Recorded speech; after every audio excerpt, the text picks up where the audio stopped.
Lucid by Dana Hall. Content warning. This play depicts domestic violence and abuse. Special thanks to Roshani Rea for permission to use The Unbroken in this play. Please visit www.roshani.com to support her work.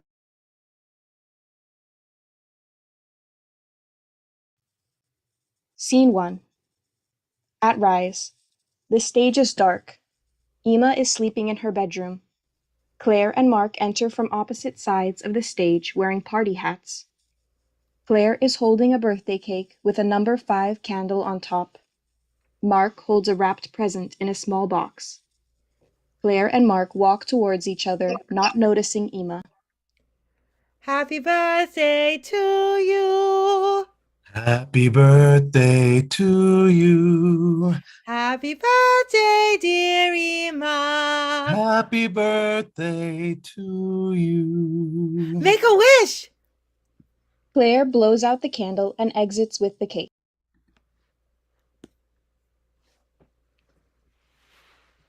A special present for my special girl. Mark exits with the present. Claire re-enters in a robe and turns on Emma's bedroom light. There are some school books scattered around. Emma, wake up. Claire nudges Emma awake. Hey, sleepyhead, it's time for school. I've been calling you.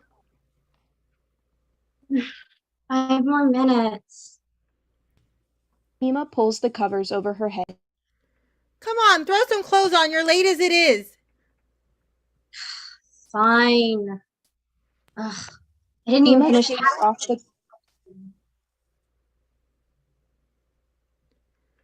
You need to sleep more, Emma. Last night I found you passed out in your math book. Great. Maybe osmosis really works. Emma is packing books into her bag. Let's not bank on it. When you're done, head downstairs and I'll drive you. Thanks. And promise me when you're in college you won't schedule any 8 a.m. classes. We don't even know if I got accepted. You will, but hopefully you didn't highlight your time management skills on your application, did you? Or organizational skills. Mom, get out.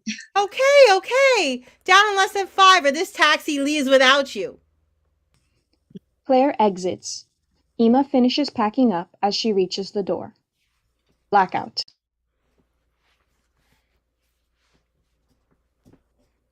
Scene 2. At Rise. Lights up on center stage.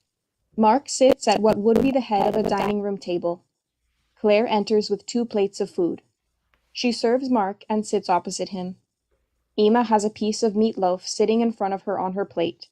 She sniffs it. She is disgusted. How was school? Fine. That's all?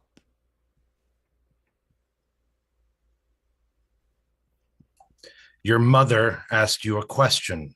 It's fine. She had a long day and was up late studying. Answer your mother's question. Mark gets up and walks behind Emma. What does she think she is? Mark, she's just a child. 17 is hardly a child. You encourage this disrespect. She's a good kid. I'll keep making excuses for her and see what she turns out to be. Stop it, Mark. You're gonna tell me what to do? No, I wasn't. I mean, it's just that I'll handle it is all. Then handle it. Or I will. Mark returns to his seat. Emma pokes at her food. Claire watches a moment, then touches Emma's hair gently. Emma, honey, you've barely eaten anything. God, this is what you've raised. Can you just try and eat a little? First, she's late to the table. Now this, hunger strike? Like she has it so hard? But I don't eat meat. Eat! Just eat, Emma! Mom, why won't you listen? Enough! I've had enough. Don't you run your mouth to her. You hear me? Hands folded now. What? Why? Are you trying to be cute? If you're not going to eat, you'll sit there like you have some common decency. She's making me have to raise my voice at dinner. Do I like raising my voice, Claire? On the table, Emma, now! Emma puts her hands up closer to the table.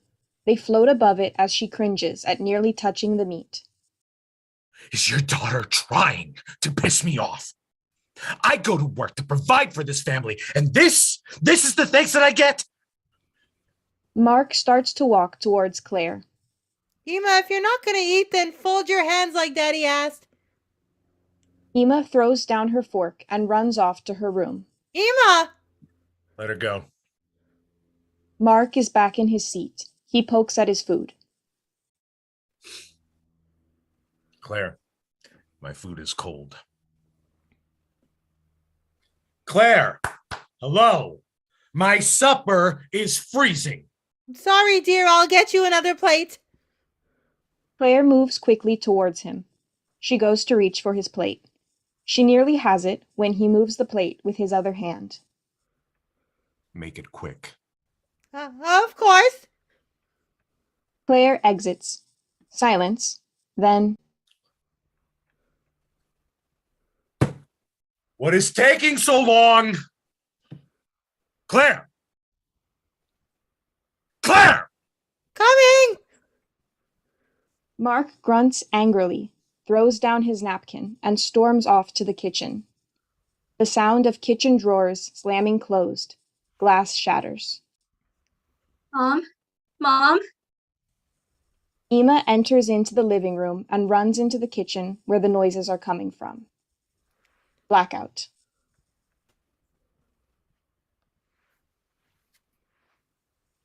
Scene 3. At Rise. Emma's bedroom. Minimal set. A chair. She is sitting wrapped in a blanket, writing in a journal. I'm not sure what to write about these days. Mom says that things will get better once work settles down and Dad can relax. Ever since he lost his job at the factory, he's been different. She says he loves us and wants to provide a nice life for us. But what's the point if we're miserable? I don't understand why we just can't be normal. You know, like a regular family. We experience Emma's writing come alive around her. Mark enters and acts out Emma's words as she narrates. She enjoys the story so much she loses herself in it. Every once in a while, I get a glimpse of the dad he once was, which somehow makes the bad days even worse. On the good days, he comes in from work, takes off his jacket and relaxes in his chair. He watches the news before dinner and... Emma puts down the notebook and enters the story. Hi, honey. How was school? Same old. I don't get why I have to take algebra. Not this again. Well, I'll never need to know how to solve a trinomial. 2 plus 2 is one thing. Knowing how to expand 7x minus 6 to the 8th power is so useless. Okay, we've been over this. Algebra teaches critical thinking. It's about expanding horizons. It'll give you options, honey. Options so you don't end up like me, working in a factory with no air conditioning 12 hours a day. You'll use your mind, make a difference, not be a schlub like your old man. Mark kisses Emma's forehead. Now, go start on your homework. It's nearly dinner.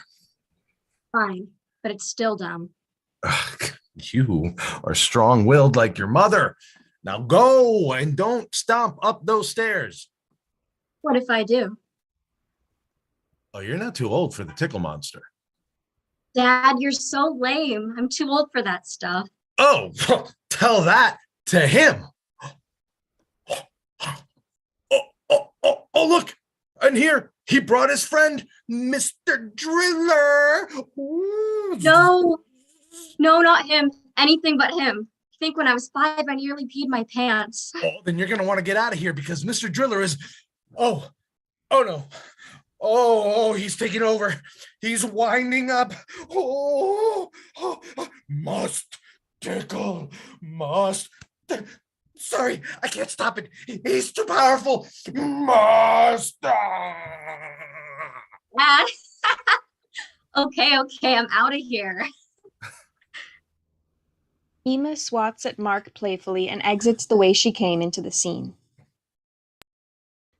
Dad would shake his head like dads do. As I walked away, he'd call after me. Love you. Where was I? Mark reaches for the remote and starts to close his eyes. Ema heads back to her original seat in her room. She picks up her journal. I long for these days and 1,000 more mundane moments. I dream in vibrant colors about everyday things. If things could just be like this every day, I promise I'd never complain, like my friends do about their parents. A door slams off stage.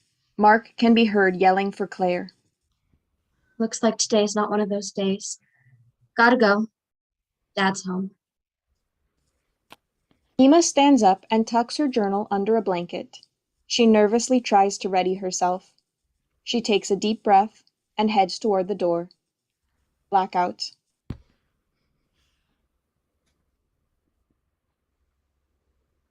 Scene 4. At Rise. Lights up on Claire. She is stirring a bowl as if she were mixing batter. There is a small table and nothing else. Claire balances the phone on her cheek as she talks. I know what you're thinking. Just leave, Claire. Listen, Jeff, I wouldn't blame you for saying it. You think I haven't thought about it, especially when Emo was small. But you know, Mark wasn't always like this. Well, not exactly like this. Anyway, you know, it snowed on Ema's spring break this year. I know, poor thing couldn't even go for a walk, it was so cold. The Midwest is funny like that. We wait for what feels like forever for the warm summer air. And once that warmth creeps through, the memories of the cold, hard winter fades. We trade our shoes for sandals and soak up the sun. How quickly we forget about the chill. Before we're ready, those long summer days eventually come to an end, and summer turns to fall. Then the leaves remind us change is near and that brisk breeze begins again. The funny thing is you never remember that last warm breeze. But there's always a last. Sometimes on a nice day, even in the thick of winter, I think I can feel a slight note of warmth. But well, it's just in my mind. What I wouldn't give for the stillness of those warm summer nights, just to breathe it in one last time, even knowing it would be the last. Of course I'm talking about the weather, Jeff. Don't act like Mom, okay? I'm fine. I said I'm fine. Okay. I'll bring some things over just in case. Love you too. A door slams off stage. Claire is startled. I have to go. Mark's home. Claire hangs up the cell phone and tucks it in her apron. She straightens up a bit. She nervously tries to prepare herself.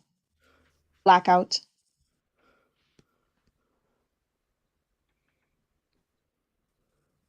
Scene 5. At Rise. Mark enters from work. He is exhausted.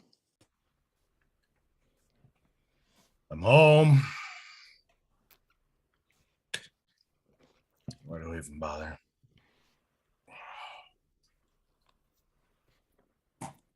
He takes off a jacket and walks to his chair as he catches sight of his hand.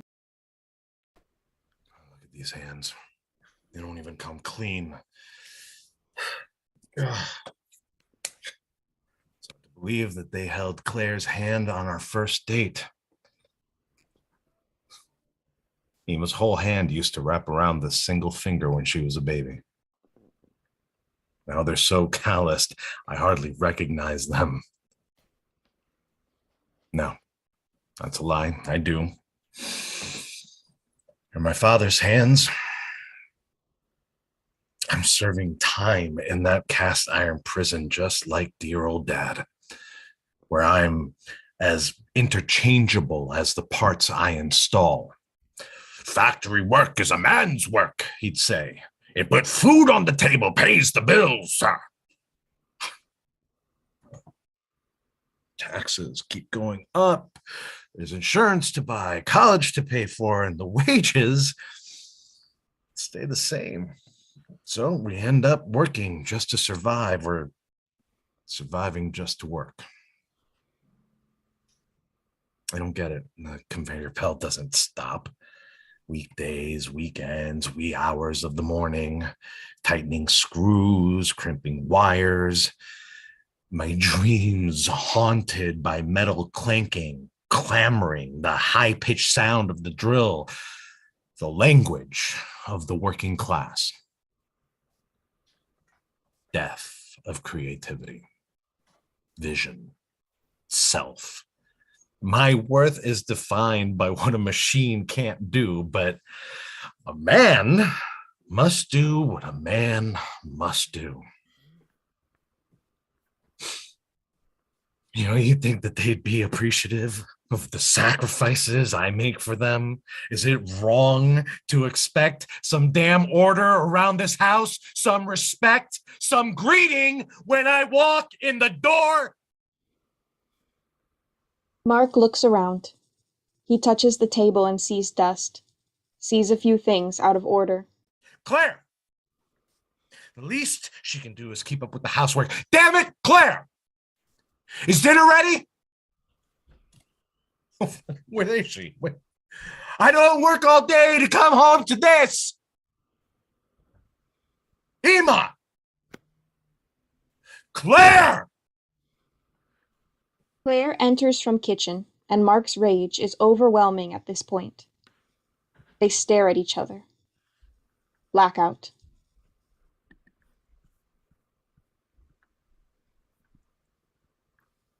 Scene 6. At Rise. Claire and Emma are center stage, back to back, not seeing each other. Emma is writing in her journal. Claire is on the phone. I want to protect her. I want her to know she is loved and make her feel safe. But I think I am losing her. Today at school, friends saw the bruises. I lied and said I tripped on the stairs. Doesn't even make sense, but I had to think on my feet. You're right. I don't want her to think this is normal. I want her to be stronger than me. Yes, Jeff, I packed my bag. It's always packed. I can't leave until I know she's taken care of. I'll come soon to drop off a few things. You've always been a good big brother. It won't be long now till she goes off to college, away from here.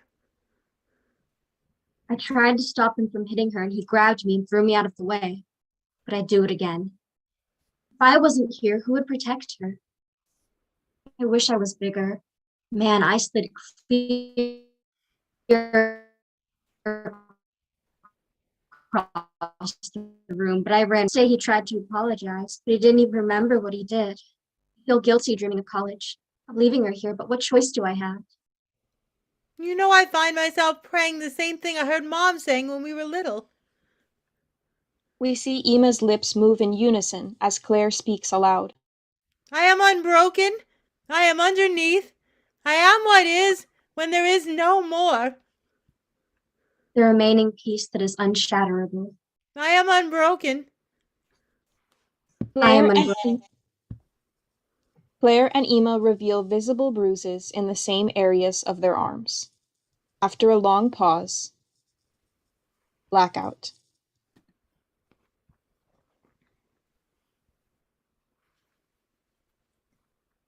Scene 7. At Rise. Mark and Claire sit in silence at a dining room table. It is night, and Emma is sleeping in her room.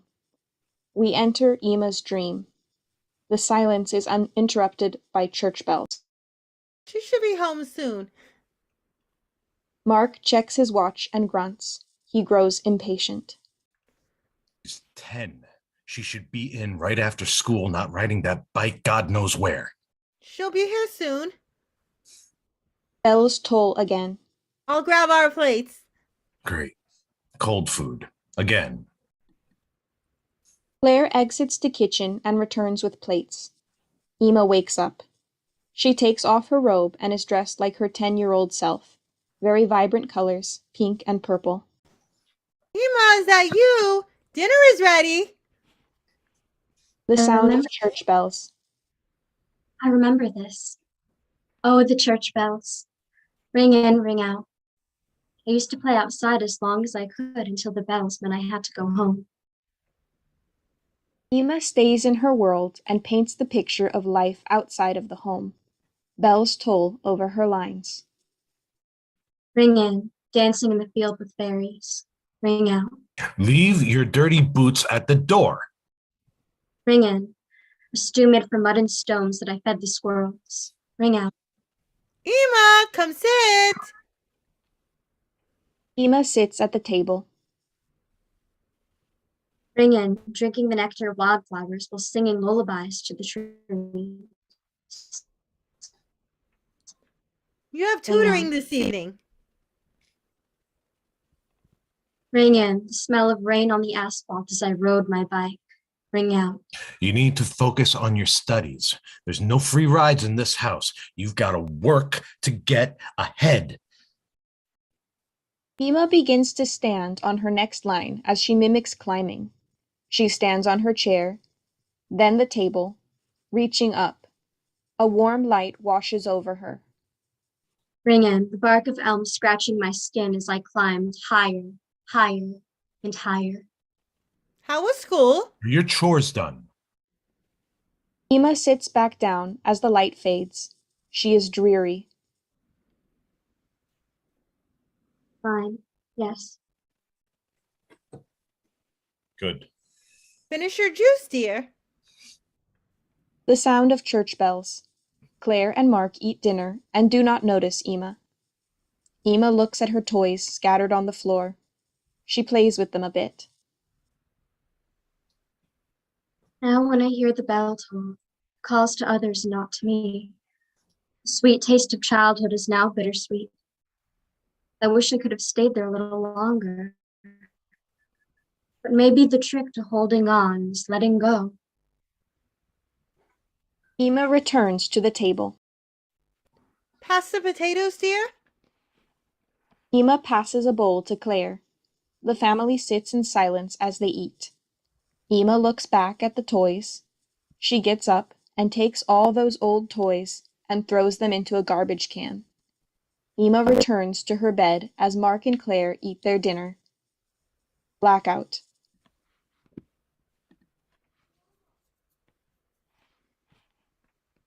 Scene 8. At Rise. Ema's room. Ema is not there. There is a chair with a blanket. Ema's journal is underneath. Claire enters.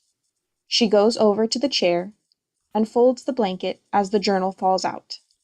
Ooh, what's this? A journal. I used to keep this one as a little girl. Oh, I shouldn't. Claire opens it and closes it. She puts it under the blanket and goes to leave. She turns back and picks up the journal. She flips through it. This entry is from last night. There is a brokenness out of which comes the unbroken, a shatteredness out of which blooms the unshatterable. Claire sits and Kate enters behind her. She puts a blanket on the chair as Claire reaches for one. There is a sorrow beyond all grief which leads to joy, and fragility out of which depths emerge strength. Tears begin to fill Claire's eyes as she recognizes the words. Ema enters and takes it in. There is a hollow space too vast for words. Ema walks to her and puts her hand on Claire's shoulder. She continues. Through which we pass with each loss, of whose darkness we are sanctioned into being. Go on, keep reading, Mom. Please. Okay. There was a cry deeper than all sound whose serrated edges cut the heart, as we break open to the place inside, which is unbreakable and whole while learning to sing. What do you think of it? It's beautiful. Where did you get it? Kate speaks. Claire does not acknowledge her. Does it sound familiar, Claire? It sort of just found me. I was looking through a book at school and there it was. I never heard of the rest of it before. Yeah, it's really lovely. Really? I know you can see me, Claire. You can't avoid this. Well, I shouldn't have been snooping. I didn't hear you come in. I'll just leave you to your studies. You must have homework to do, dear. Claire starts to leave. Claire! Mom? Mom, Claire does not turn back. With a false smile, she hides her tears. Just get a start on your homework, okay? Claire leaves. Emma sits and stares at the journal. Kate watches over her. Blackout.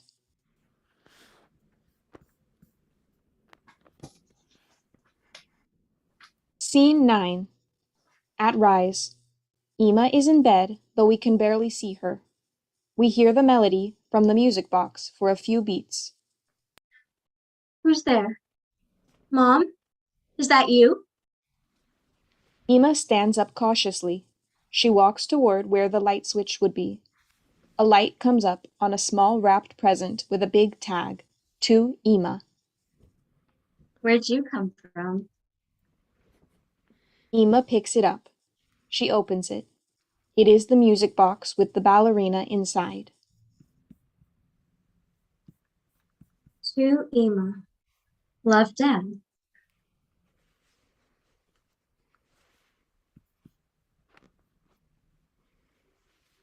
Honey, it's almost time. Come down.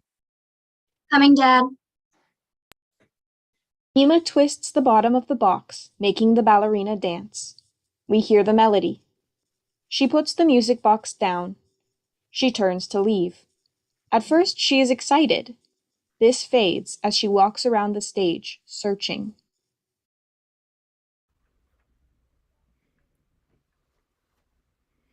Dad? Dad, where are you? Why can't I see you? She's probably just putting on her dress, the one with the bows.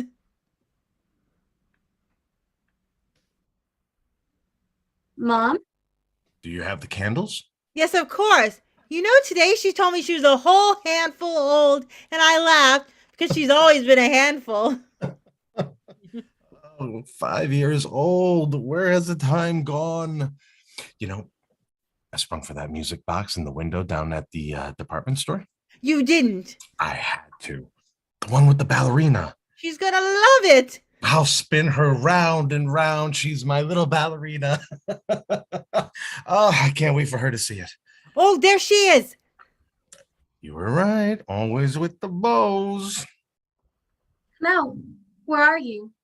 This isn't funny. Happy birthday to you. No.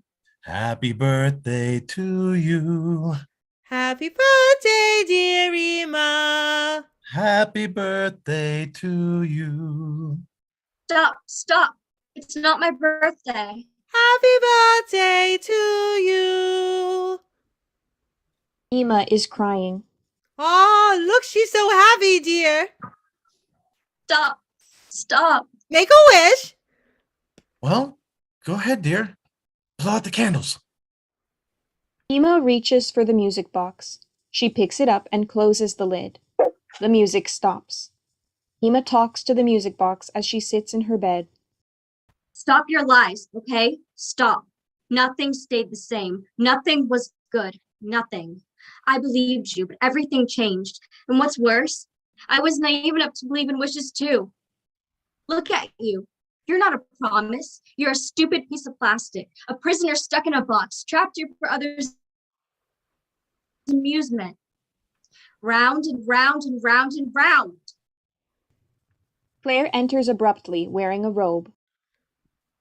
Emma, wake up. Emma, it's just a dream. Wake up. Mom? You were talking in your sleep. You nearly woke your father. Come, let me tuck you in. Mom, I'm nearly grown. I don't need you to tuck me in. Shh. A daughter always needs her mother. What's this old music box doing here? Claire winds up the music box. No. Here? Music box begins to play. When you were a little girl, we would play this for you every night as you went to sleep. Emma stares at the music box that Claire has now put next to her head. Close your eyes. You need your rest. Those college applications aren't going to write themselves. The deadline is coming soon, dear. Promise you'll get started tomorrow? I will. All right, then rest now. Good night, my dear. I love you. Emma's eyes close, placating Mom. Claire exits. Emma's eyes pop open. She stares at the music box. Blackout.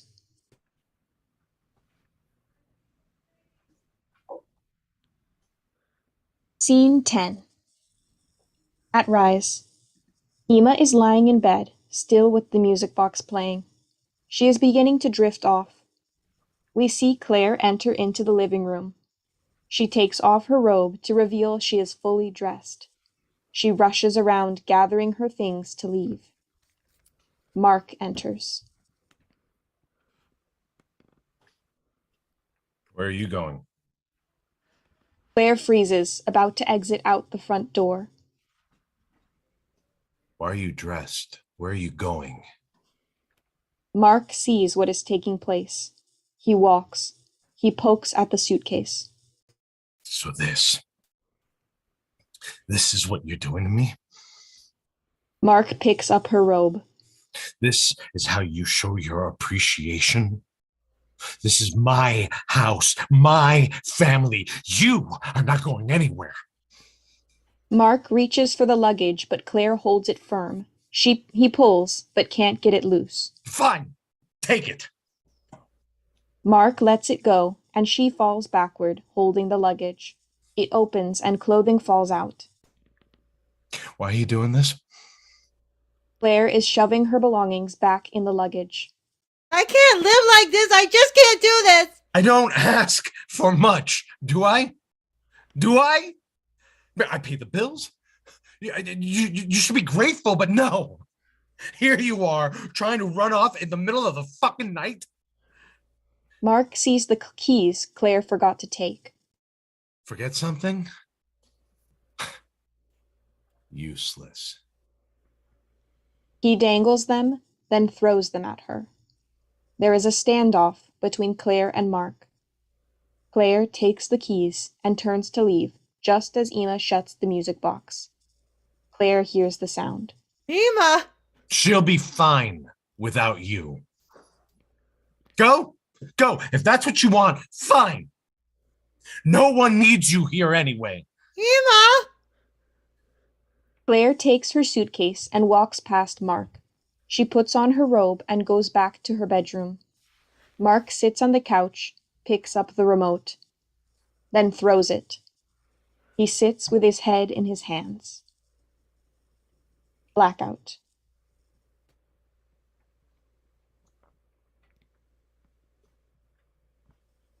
Scene 11. At Rise. Claire is alone in her bedroom. Her suitcase is tucked away. She's sitting at a table with a mirror. She cleans her face as if she is going to bed. I failed her and look at me. I failed her too. I don't even know who you are anymore. Well, at least I don't look my age yet. No, that's a lie. I feel every one of those new gray hairs coming in. I can't even tell the truth to myself. Pathetic, useless! Kate, Claire's mother, enters. It's been about a decade since her death. You don't sound like any daughter of mine. Mom? Well, it ain't Judi Dench. It's Dame Judi Dench, Mom. Well, excuse me, Ms. Know-It-All. And I knew you could see me. So stubborn you are. Don't start. Are you here to haunt me? Perchance. You did say if we forgot to keep fresh daffodils on your gravesite, you'd haunt us. And well, Jeff was supposed to do it this Mother's Day. I assume your arrival means he forgot. You were always my favorite. You're just saying that because you're a figment of my imagination. Maybe. That's true. Jeff never understood us. He's a good boy, but he couldn't possibly know what it's like to be us. What do you mean, us? He can't possibly know a mother's love. I'm failing. I don't know how to do this, Mom. None of us do. We don't realize as children we're watching our parents grow up. I guess not. There are times I feel so sure, so ready to take action. Then it's like someone pulls a rug right from underneath me, and I can't stand. I can't even breathe. Not someone. It's Mark. Some days I believe things will be different. It's like I trick myself into hope. Nothing is changing, and here I sit. Here you sit, daughter. One of the strongest women I know. Hardly. I had my bags packed and I couldn't even take the suitcase to Jeff. Nothing. Strength happens long before leaving. Don't spend your days bound to unhappiness. Don't be like me. You're so much better than me. You were a good mom. Don't lie to the dead, dear. I was a mess. I lost who I was. Truth is, my life ended long before I died, Claire. You know that's true. Look. Kate sits next to Claire and makes her look at her own face in the mirror. These eyes, they still have light, Claire. They're not my eyes. They have fight in them. They're the same eyes Emma has. Claire tries to break away. Look. Do you see her in there?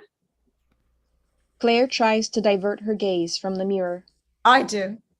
Remember when Emma was born and the doctors handed her to you? She let out that terrific cry and you went to hush her. The doctor said, let her cry. It's the ones that don't cry that we worry about. She would have woken the whole floor. And let them wake. Why do you think I left that poem for Emma to find? I saw you read it. You remember it? There is sorrow beyond all grief which leads to joy and fragility, out of whose depths emerges strength. That was you. You put that there? Of course I did. I'm always here, Claire. Listen, grieve. Let it feed you, Claire. Let it renew you. As a child, you heard me pray, didn't you? Every night. What you heard wasn't for me. It was my wish for you, daughter. Kate and Claire face each other. Kate takes Claire's hands. I am unbroken. I am underneath. I am what is when there is no more. The remaining piece that is unshatterable. You are unbroken. Claire turns back to the mirror and looks a while. Kate exits. I am unbroken. Blackout.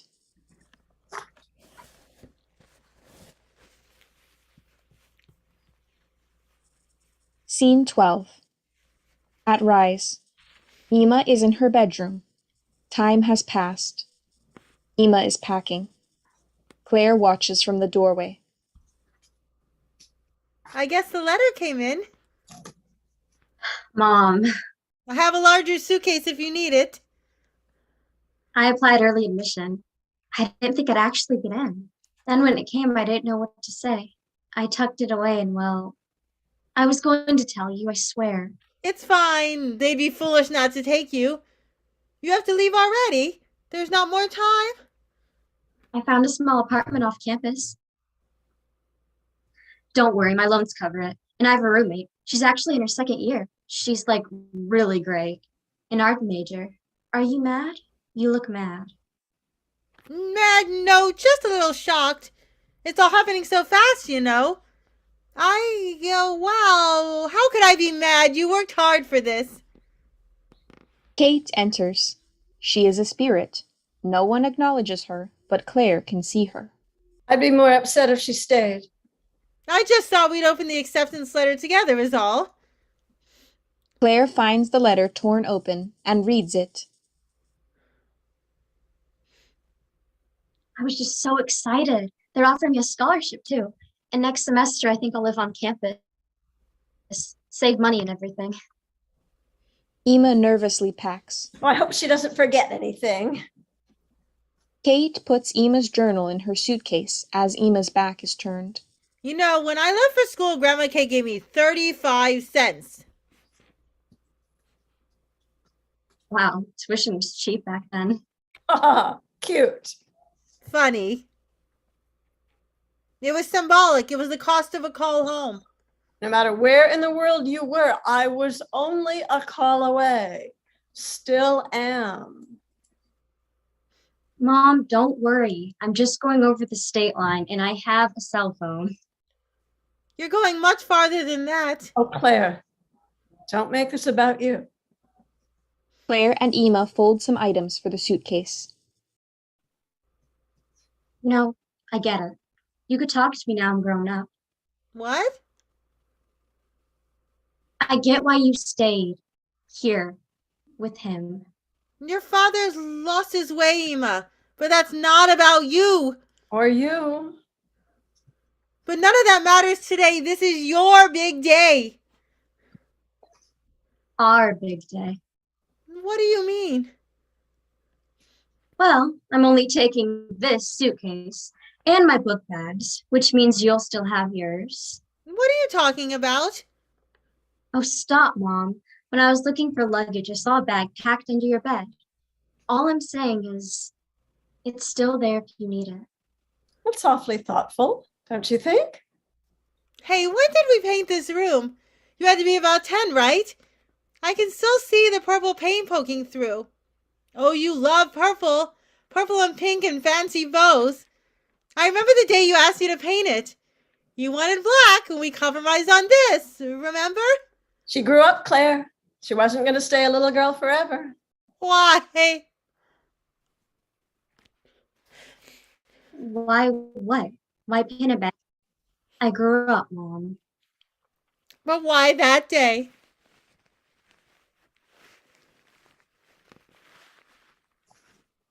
I don't know, because I stopped liking purple and bows. Oh my, what's this? Kate is looking into the trash can. Claire walks to it and looks inside.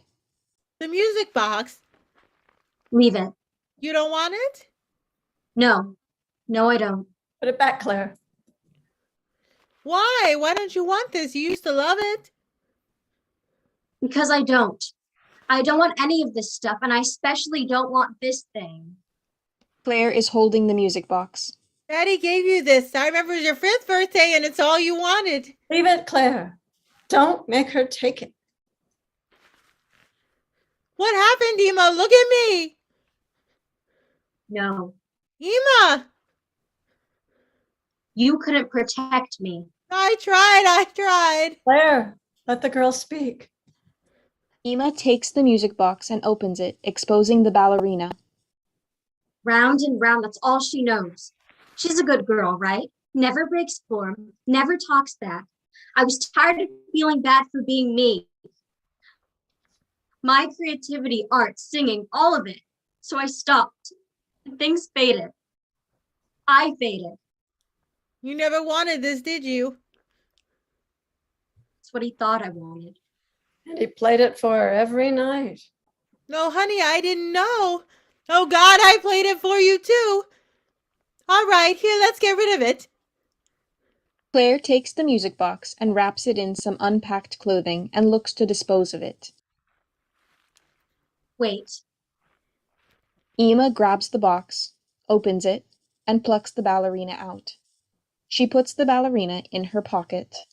It'd be nice to see life outside this box, Claire. Girl's got a point. Kate passes objects to Claire, and Claire hands them to Emma as they continue to pack. Claire is trying not to cry. Then after a while, Well, it looks like you can handle it from here. Call me after you're certain you have everything, okay?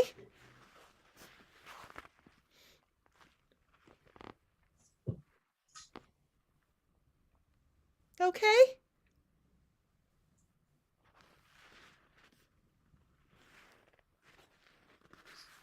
I'll make sure you get there, okay? Fine. I'll text them and let them know.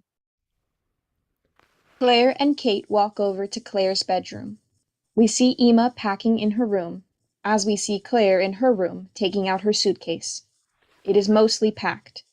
She adds a few things. Kate watches for a moment. Are we going camping? If so, I'm afraid this is all I brought. Besides, I'm more of a hotel haunting ghosts than campsite. Hard to get that fire smell out, even in the afterlife. Funny. You okay? I can't imagine being here without her. I've got some money tucked away, and Jeff said I could come stay with him. We've been talking more lately. Maybe this will be good for us, too. Claire closes her suitcase. Emma closes her suitcase. Both head for their doors. Mom, I'm ready. We should leave now before Dad gets home. Emma sees Claire's suitcase. Well, guess it's a big day for both of us. Emma and Claire embrace. Blackout.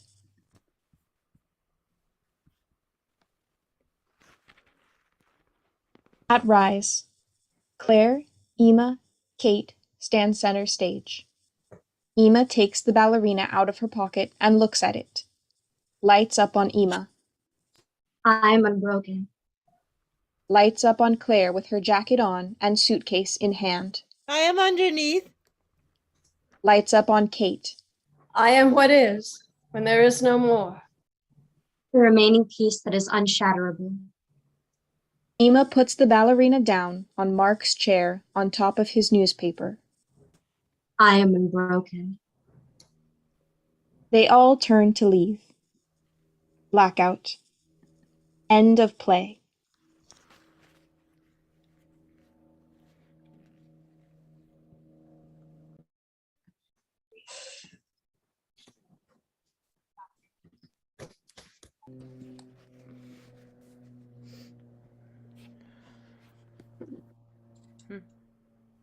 Hello, my name is Savannah. I'm the production manager for Imaginarium, and let's give everyone a round of applause. It's weird with virtual theater. Having this, you can't see the audience's reactions on YouTube, but I promise people are sending well done messages, or they are about to. So well done, everyone. Give yourselves a little bow. And let's start a Q&A. So I would love to start it off. Our playwright has joined us here on screen, and I would love to start it off with what your inspiration was for writing this wonderful, beautiful show. I thank you so much to all the actors and for everyone who joined us tonight for Lucid.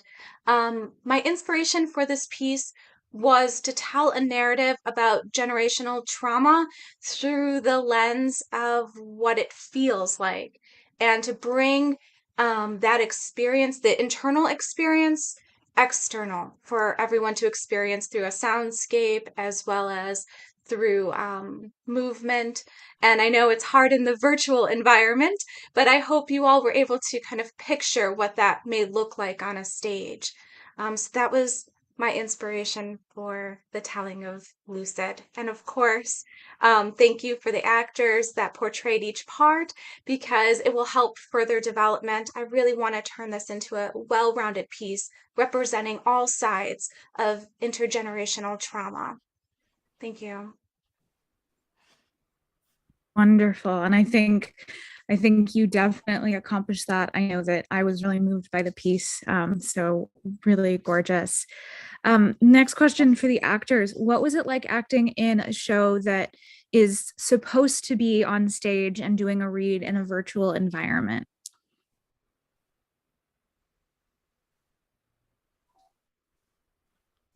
I would say it's different, but it's still good and still works, because we can use different like virtual backgrounds. You can still use props and still bring the show to life, in sort of the same way, just not necessarily on stage.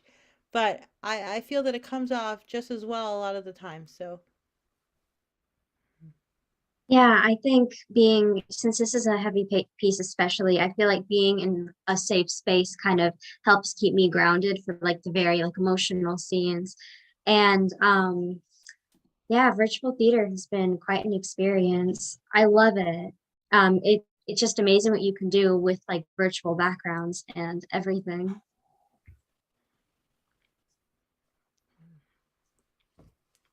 Yeah, it's a beautiful piece, Dana. Thank you so much. It was a pleasure to be part of it. And I've been doing Zoom acting ever since the pandemic, so I'm pretty used to it by now. I've had a few occasions where I've got to do it in real life on stage with other actors, but you get used to it after a while. You miss the audience interaction, I think, but I'm just happy that we have the opportunity to do it by Zoom. And it also, one good thing about Zoom is people can be all over the country, so that's nice. Yes, I agree with her. It's nice to meet people from all over. Wonderful. Thank you for all of those answers. Yeah, I can imagine that it's interesting, but you were really successful in your use of Zoom backgrounds, and I think the story came across really well through this virtual environment. Dana, for you, where is this show headed next? Where do you foresee this going further in its development, getting staged? Obviously, it was written to be done in person. Yes, that's a great question. I am working and I've already started collaborating with these wonderful actors because, as an actor myself, what I appreciate so much is the embodiment of character. And now they are a wealth of information to me as a playwright. So I look forward to picking their brains. Lucy and David have been with me from the inception of Lucid, which was started at an experimental writing workshop. In the winter, and I brought it to the Imaginarium in the spring and further developed it here. And my next way I want to see it work is a full length, perhaps adding an additional character, developing Mark's character a little bit more, and perhaps through this new character that will be developed. I don't want to tell all the secrets, but the idea there, this other individual to help push the narrative of what happens socially when someone is experiencing abuse and the isolation, and looking at codependency and what that's like, as well as this person will hold the keys a little bit more to the family's history and tie Kate a little bit more into the play. It might have been a little hard to pick up on in this particular reading because of it being virtual, but Kate, Lucy, plays a ghost. Mom is a ghost. So hopefully everybody got that. And I especially handpicked David for this piece because he is a sensitive, well-developed, trained actor. And I wanted Mark not just to be a villain. It's so imperative that we understand Mark's story, which is not fully developed yet, but it was because of David that Mark got that monologue. Mark is getting more integration into the piece so we can understand a little bit, not to normalize or desensitize anyone to the nature of domestic violence and partner abuse, but to understand a little bit about some of the paradigms that can create that on his side of the fence. So I'm so grateful to all of these actors for being so vulnerable in this piece and bringing it forward so that I can further develop these characters and make sure that I make it a well-rounded piece that highlights everyone's story and narrative. Yeah. Really wonderful. And I really love that you're using these wonderful actors and their experiences in influencing the way you handle working on this piece. And I think what you're saying about us understanding Mark's story is really important. We're having a lot of conversations in society right now about masculinity and the way it works in domestic violence and the way that American culture has created, the issues that we have today. So I think that all shines through really well in your work.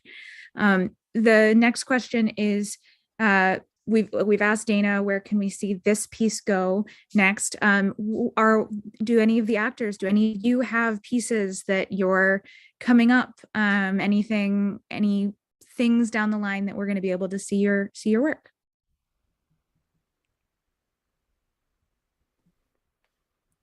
Yes, I'm doing a show, The Seagull, with the Virtual Repertory Theater Collective in July. And so that's what I have next coming up. So Wonderful. yeah. hopefully the rest of the actors here will have something for you soon. Fingers crossed for all of you, breaking legs and all of that. Dana, do you have any other pieces that you have that are going up anywhere in the country? Yes, I have a few different pieces that are going up. One is a co-written play called Ahava, and that will be having a premiere in the UK, which is kind of cool. And I have several pieces that are going to be showcased in the United States as well. I have a few with Gone in 60 Seconds, and some other wonderful playhouses. And it's wonderful that theater is available to us now virtually. And it's also back on the stage in a lot of places.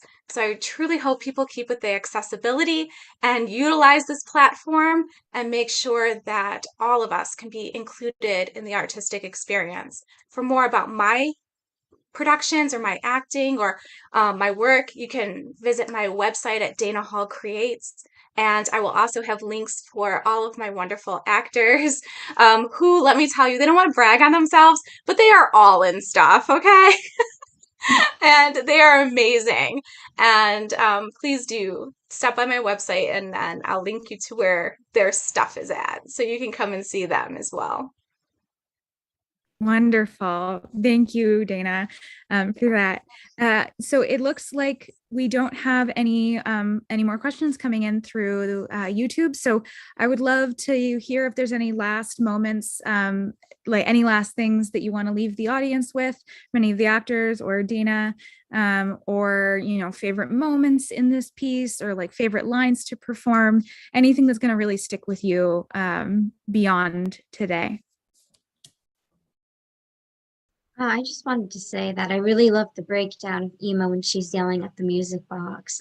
That just, I feel like, all comes crashing down, and that's just like that was one of my favorite scenes to like read and act out.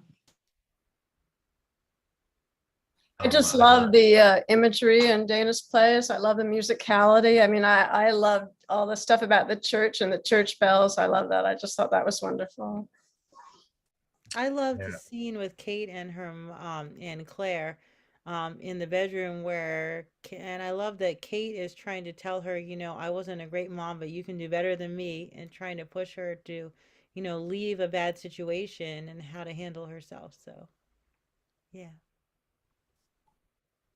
So I appreciate the comments, Dana, and the monologue as well. I had mentioned with Kristina, our director, who unfortunately couldn't be here for the talk back at the moment, but when we were going through the monologue, the death of creativity really stood out to me, simply because I'm not in a factory, but I do work in a warehouse full time these days, and it is absolutely creative self-worth, just anything. It sucks all the humanity right out of you, and it's a hard world to live in for a creative person such as myself, and yet I've been doing it for 2 years. So that line really resonated with me in a deep, very personal way. So thank you.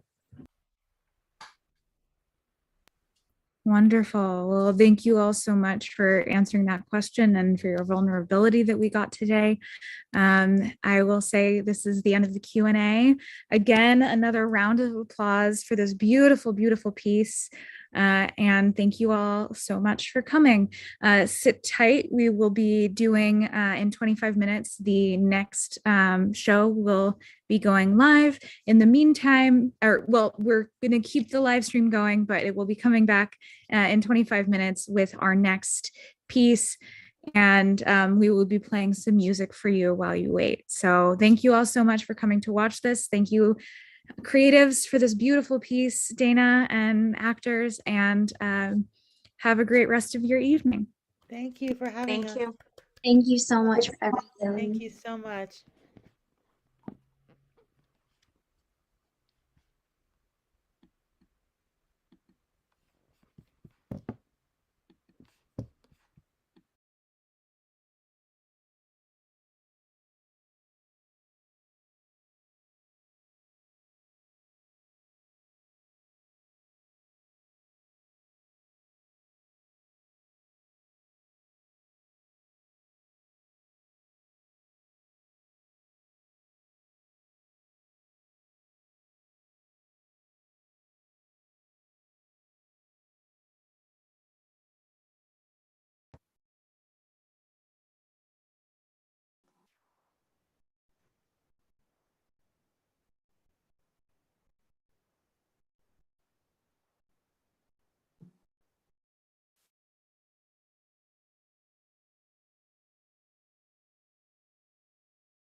would still be Kelly to me.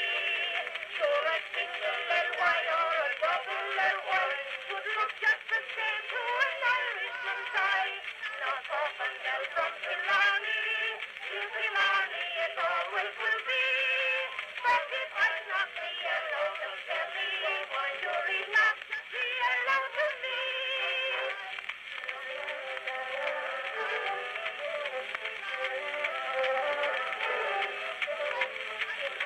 Kelly looked up at the sign. He told Pat Clancy that's no name of mine.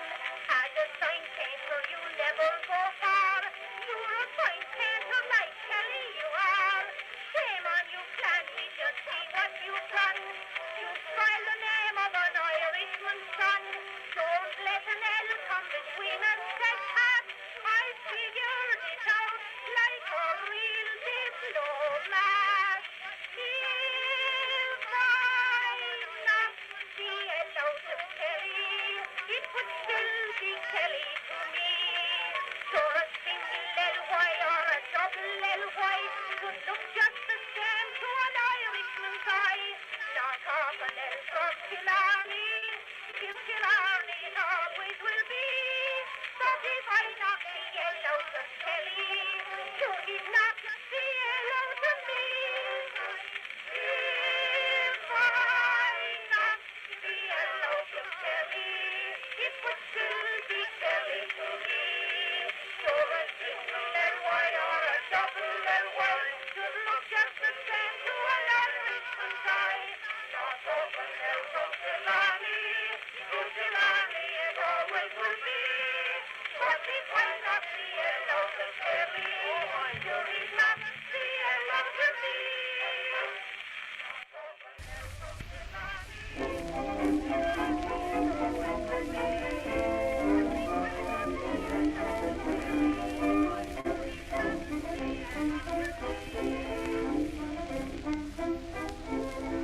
In a boarding house lived Lena Strauss, who owned a concertina, and she knew one song that she played all wrong, but that didn't worry Lena.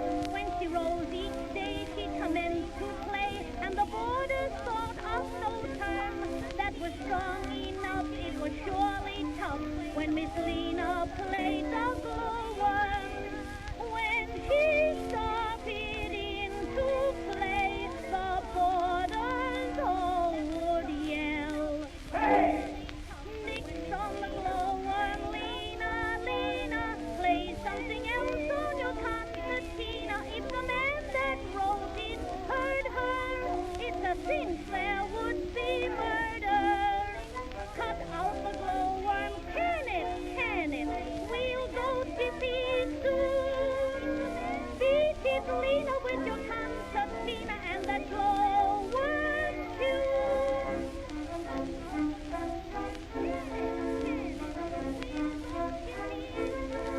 Now on Christmas Day, in the proper way, they held a celebration, and they played and sang till the whole house rang with song and recitation.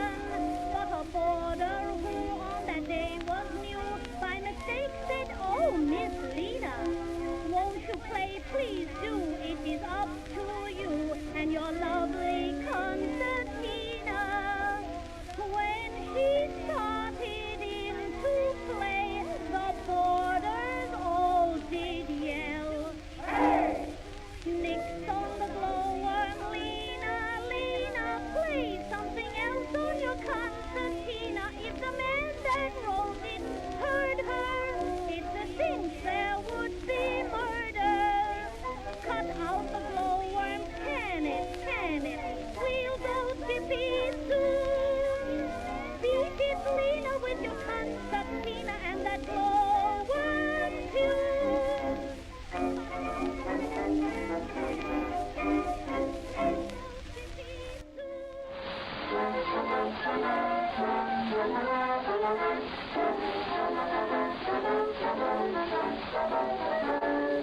What is the late from the folks are singing around the tree, singing around the tree. Everyone you meet, What is the latest melody that causes young ideas?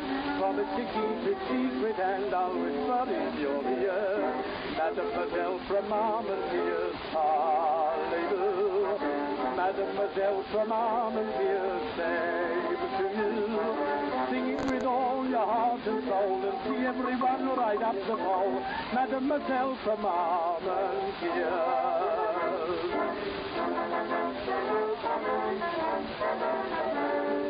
Standing on cross from Glasgow town, he put on his kilts one day. Down with the blinding spray, merry and bright and gay.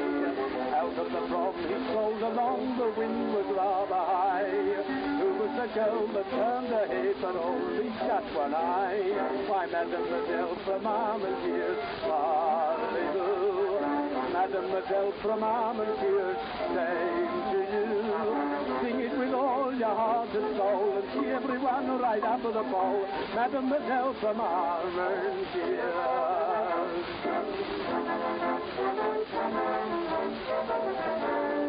Company Sergeant Major Brown was taken at all the job. All the boys on the spot knew that old Brown was off. Even the colonel had no chance to shining Cupid lamp until the day the college spied a stranger in the camp. Ooh, Mademoiselle from Armentières, hallelujah. Mademoiselle from Armentières, same to you. Sing it with all your heart and soul and see everyone right under the pole. Mademoiselle from Armentières.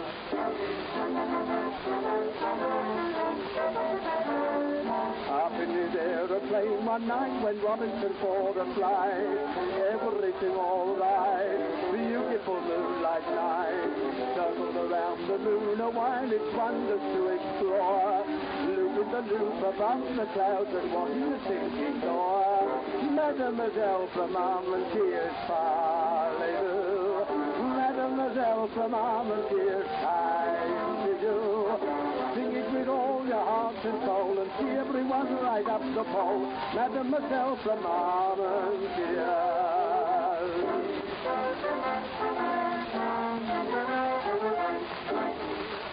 Sing it with all your heart and soul and see everyone right up the pole. Mademoiselle from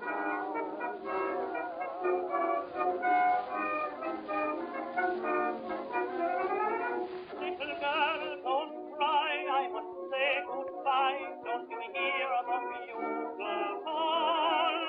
And the pipe and drum beat the bellows come when the flag waves over all.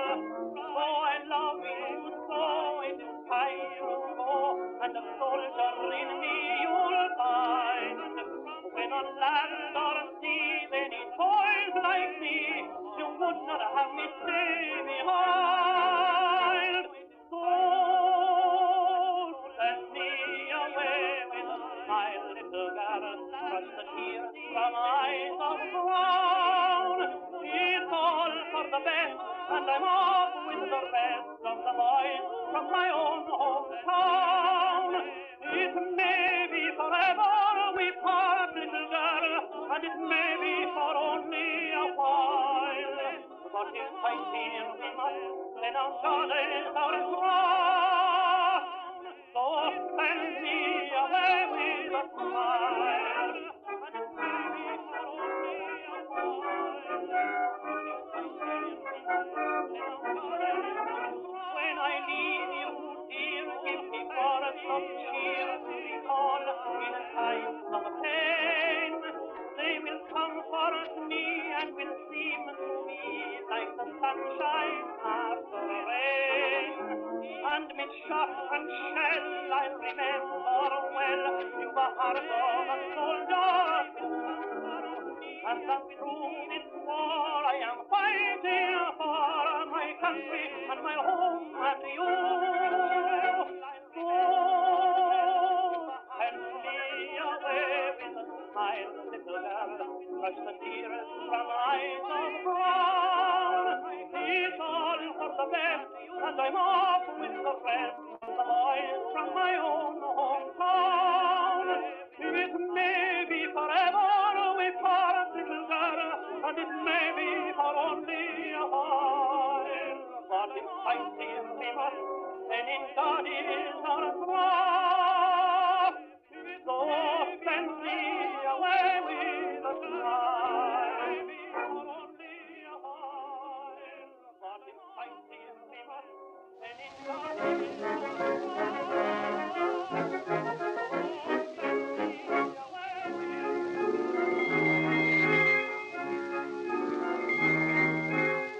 you little telephone, you're a perfect dear. I would give the world to know half the things you hear.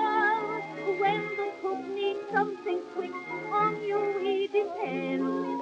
But for you, what would we do? You're more than just a friend. We love your welcome call. You make the world sing song. Ring, ting-a-ling, ting-a-ling on the telephone and ring me up tonight. Ring, ting-a-ling, ting-a-ling on the telephone, you got my number right. Ring, ting-a-ling, ting-a-ling on the telephone and send a kiss or two. If you don't ring-a-ling, ting-a-ling-a-ling-a-ling, then I ring a ting-a-ling for you. You got my number right.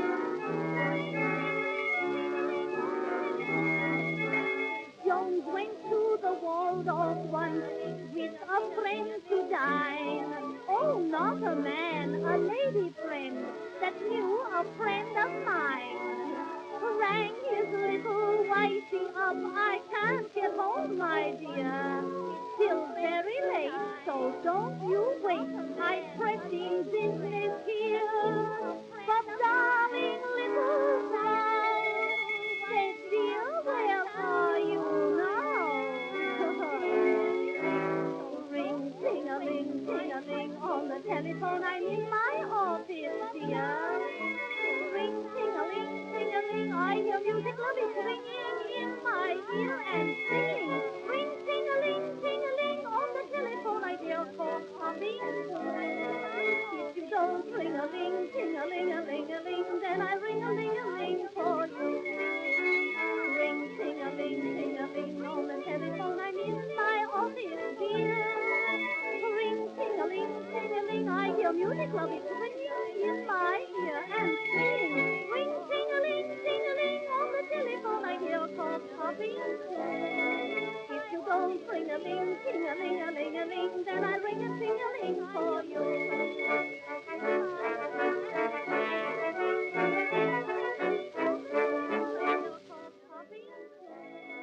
If you don't ring-a-ling, ting-a-ling-a-ling-a-ling, then I ring a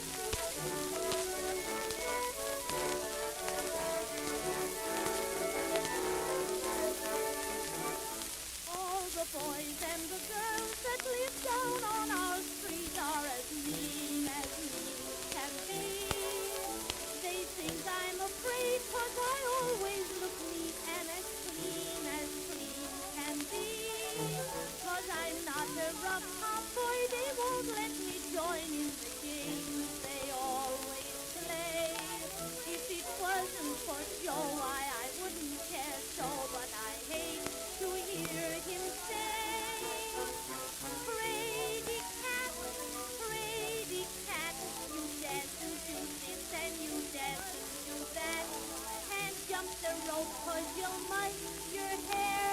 Climb up a tree 'cause you're afraid of a tear. Brady cat, you run like a deer when a boy's a cat. You're sweet as can be and pretty, but gee, you're a brady cat.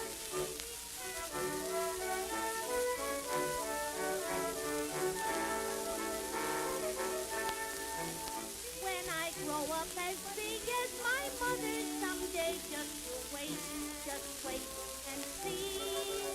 I'll make all those boys mighty sorry. They say, oh, you brady cat, to me.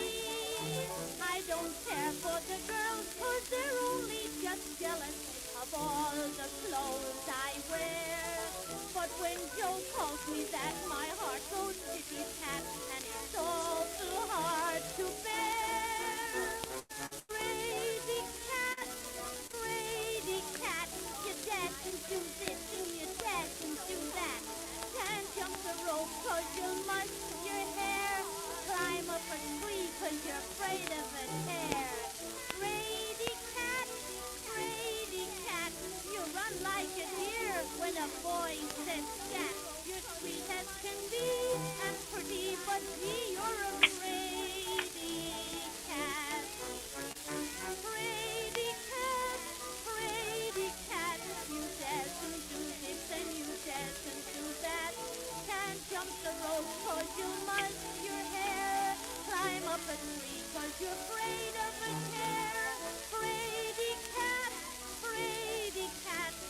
run like a deer when a boy sits back. You're sweet as can be and pretty, but gee, you're a fraidy cat.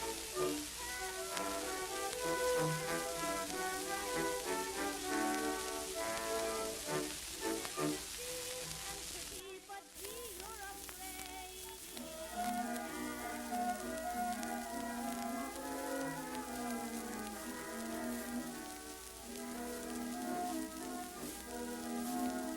Maisie, a wise young New Yorker, out for some fun long ago.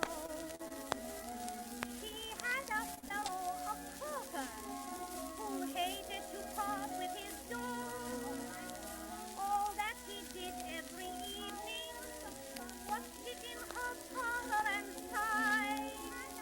Poor Maisie stood it as long as she could, and then said to the guy, out of a city of 6 million people, why did you pick on me? Why, you're as exciting as Nitty. You've worn out the sofa just sitting, while you're busy chinning and bum jokes you're spinning, a movie I'm longing to see. You fill me with bunk till I'm choking with thirst, but if your money talks, why it says safety first. Out of a city of 6 million people, why did you pick on me?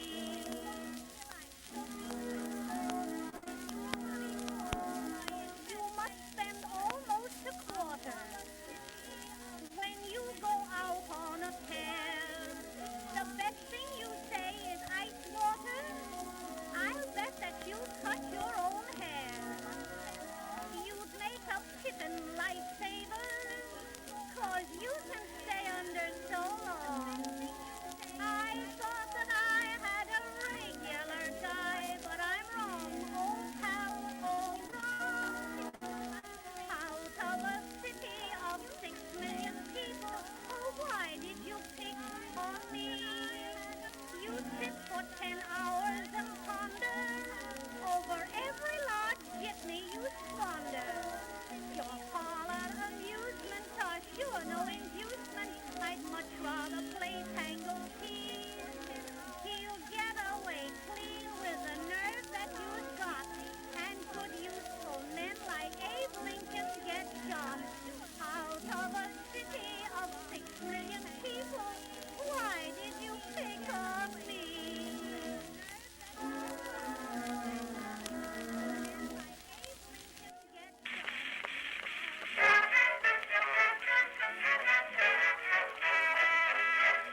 Mrs. Maloney and Mrs. Hightony were neighbors who lived on our street.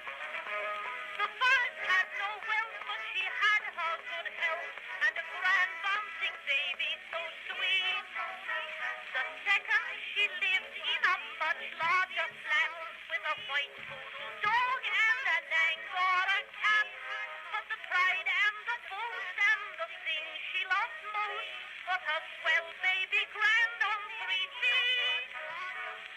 Which would you rather have on hand, a grandbaby or a baby grand? The grandbaby often cries and hollers. The baby grand is worth $600. A rockabye baby on the treetop, bip bang as loud as a band. Maybe you'd want a grandbaby and maybe a baby grand. What ails the poor darling?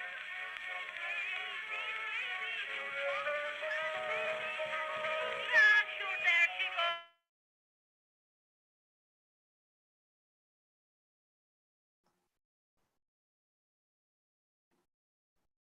Professor Lawson, we are starting to lose our confidence in you. That is not my concern. It most certainly will be your concern when your company loses its $25 billion government subsidy. You have no authority. I have all the authority. Careful how you talk to me. This is not the 21st century. Your company, like all companies, are at the whim of the government. And your president is at my whim. I will tell her you said that. Good. Let her know I don't forget. Let her know I put her in that office and I can just as easily have her removed. This is a battle you will not win. I'm not sure she wants to test my resolve. Do you? You were the one who brought your company's gene editing procedure to our attention with your revolutionary machine. What was it? The Ivinson. Yes, the Ivanson. You were the one that agreed to the parameters. You don't have to remind me. Innovation is the key to sustaining life on this planet. Exactly. That is what we do here at Andromeda Technology.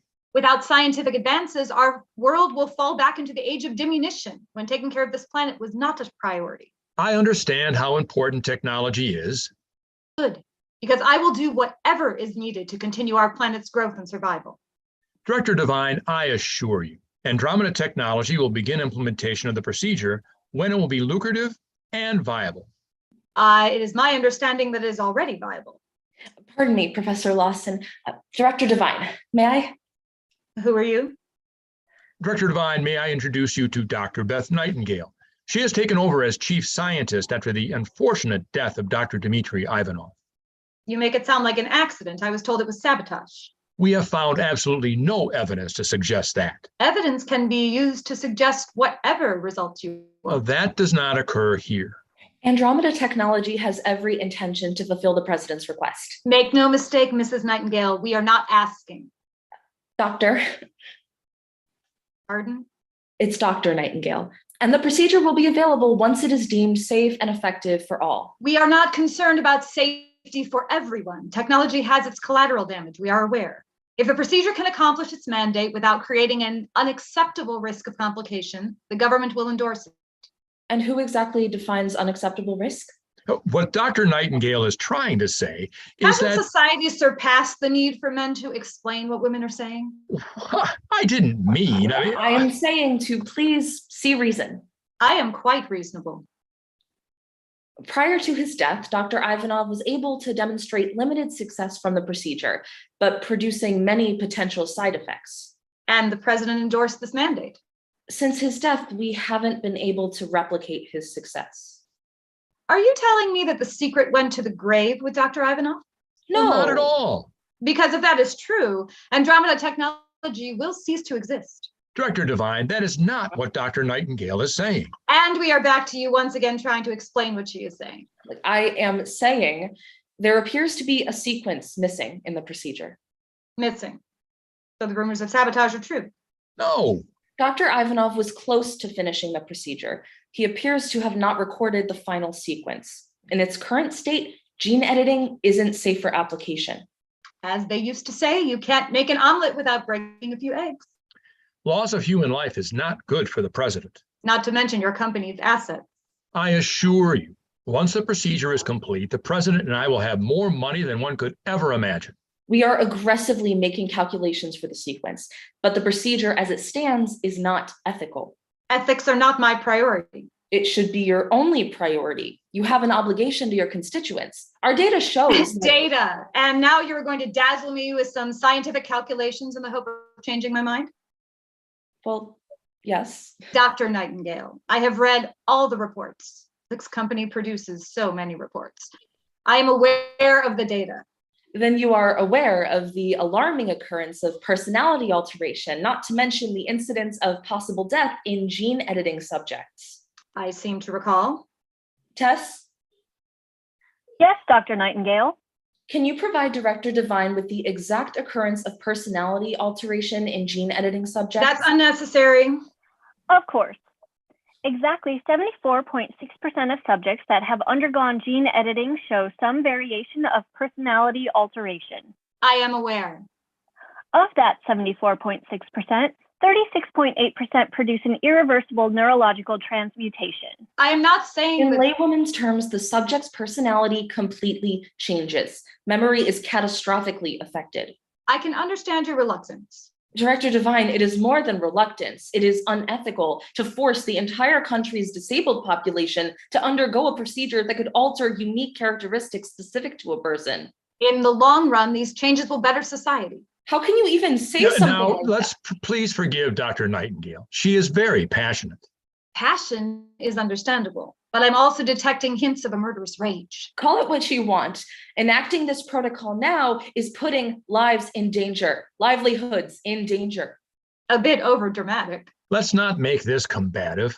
A little late for that. But we're all on the same side. Are we, Professor Lawson? We are. But I want you to be able to go back to the president with a full understanding of what she is mandating. So, if you will just imagine, for a second, imagine your husband goes in for the procedure and comes out someone you don't recognize. My husband doesn't have any disabilities. Your kids, then. I do not have any children. Well, one of your many domestic staff, then. Director Devine, surely you can imagine your brilliant chef, who always produces your favorite dish to perfection, getting the procedure and not being able to replicate it again. That would be less than ideal. Imagine that with the entire population, exponentially more. Tests? Yes, Director Devine. What is the current cost for medical treatments in this country due to disabilities? In the past year, disability-associated expenditures totaled $997.8 billion. And what would be the expense to provide gene editing to all individuals with disabilities in this country? The cost would be $2.5 trillion. And what would be the cost for medical treatments after gene editing is provided to those with disabilities? $0. Thank you, Tess. It was my pleasure, Director Devine. Surely the cost of a person's soul is more valuable. Dr. Nightingale, Professor Lawson, by order of the President of the United States and Territories, I hereby order you to prepare Andromeda Technology to provide gene editing to all citizens with disabilities by year's end. Ma'am, I implore you, have the President reconsider. Or per the 32nd Amendment, consider Andromeda Technology the property of the federal government and your ownership null and void. It would be more lucrative if we just We took will our time. have our gene editing program one way or another. My gene editing program. Stop focusing on the wrong details, Professor Lawson. You are forgetting we have other ways to get you to comply. That won't be necessary. I'm sure you would not want your little secret to get out. No, please. Of course not. The government prefers cooperation. I'm just focused on providing a safe and effective procedure. I would focus on meeting your deadline. You have until the end of the month before editing will begin. How can we possibly be ready? Thus, is it possible to provide gene editing to all citizens with disabilities within a time frame of 1 year? Affirmative. I rest my case. Usually I detest AI, but your test, as you like to call it, has cemented my argument firmly. Do not get up. I will show myself out.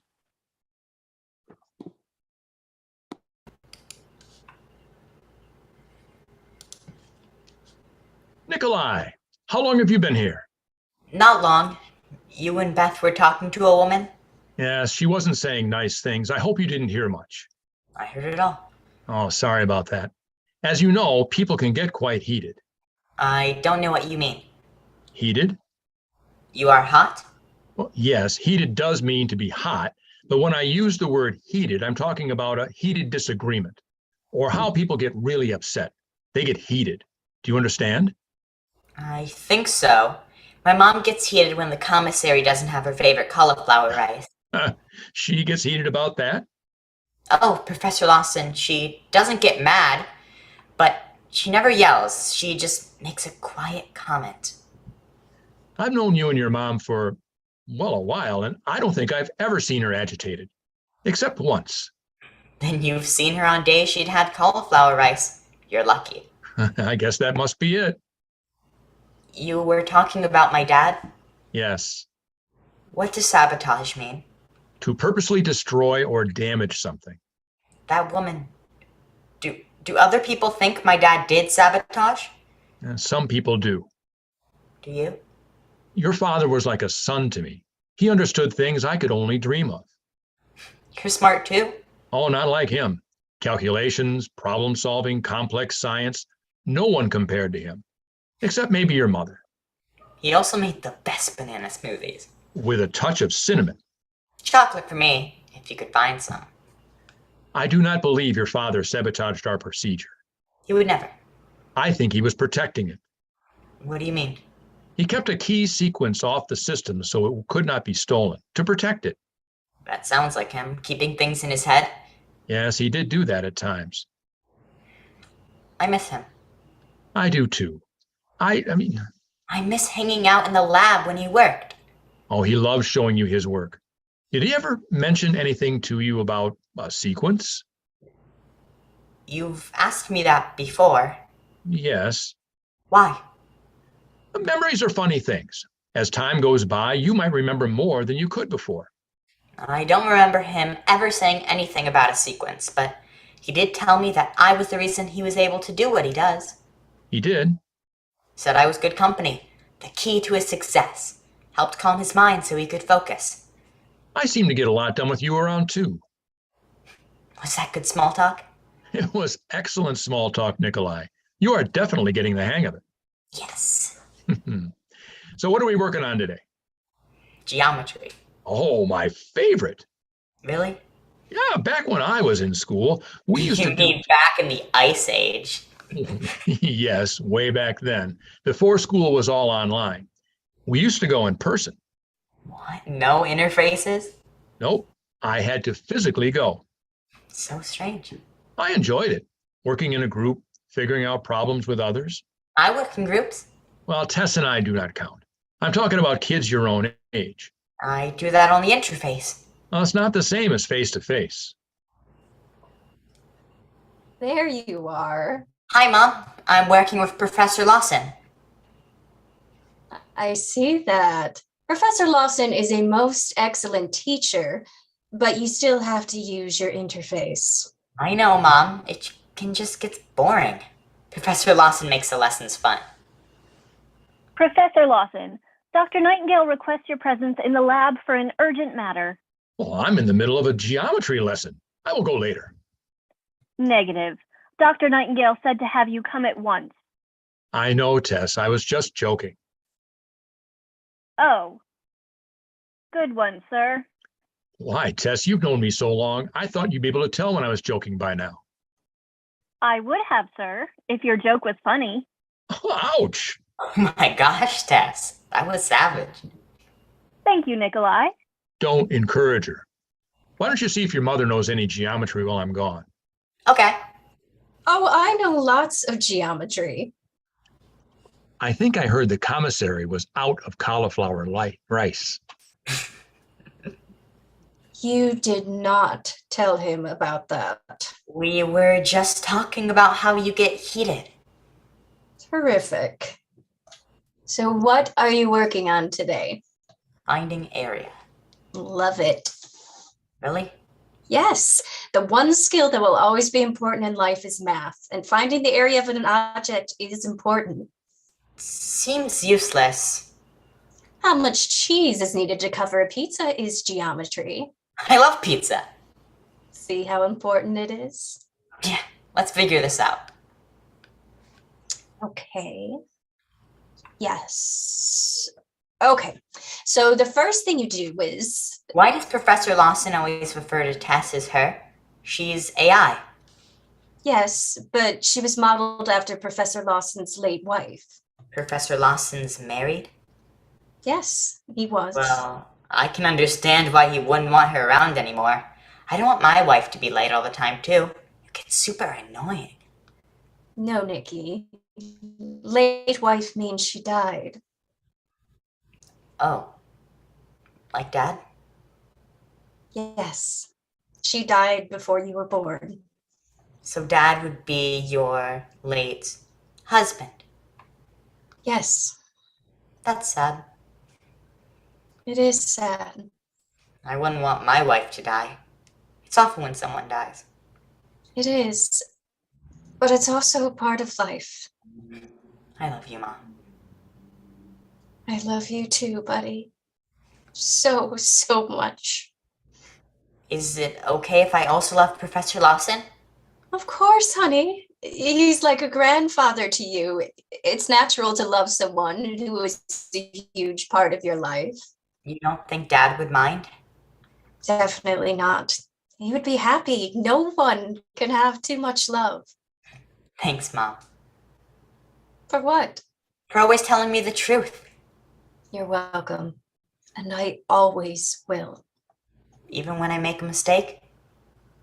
Nikki, we all make mistakes. That's how we learn.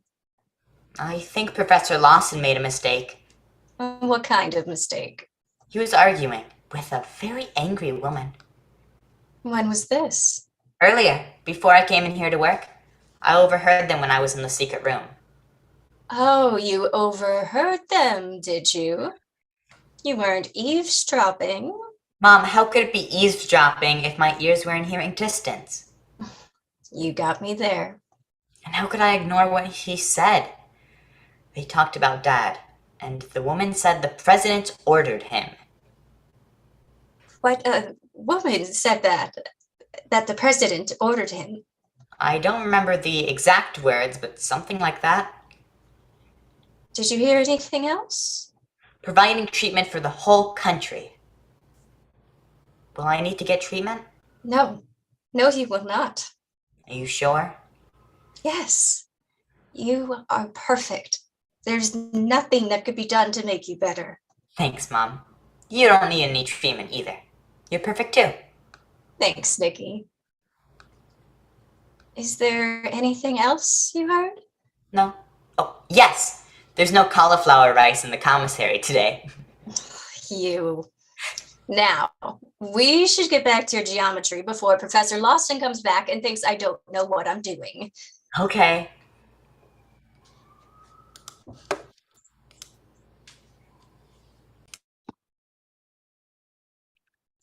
And there is no other deleted sequence. No, Professor Lawson. I think we have exhausted the entirety of my memory. Ben, can we talk? Good evening, Natalie. Good evening, Tess. Well, you're up late.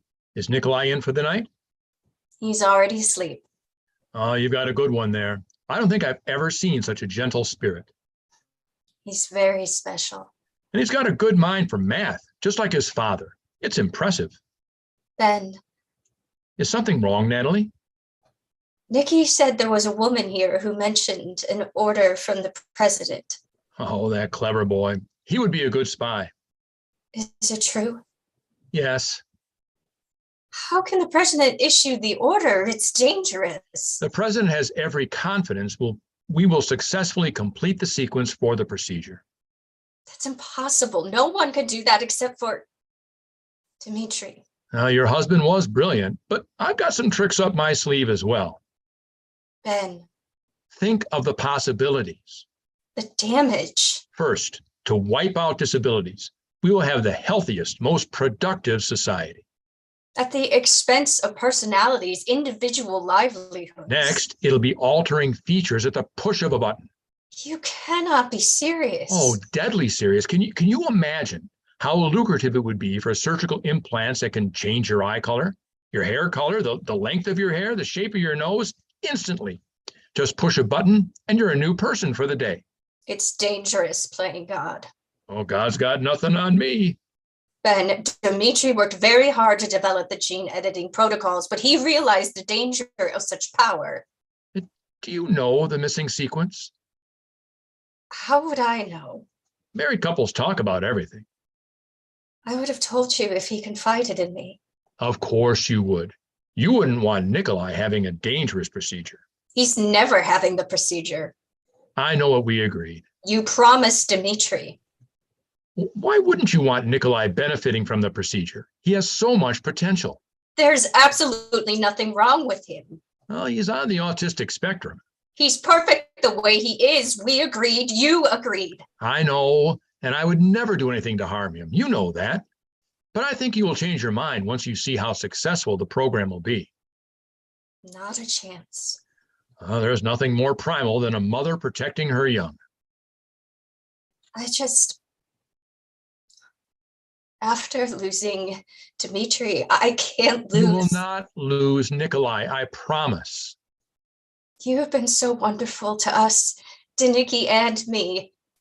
After Dimitri's death, it was the least I could do. You're like family, and I could not let my favorite environmentalist go. I'm your only environmentalist.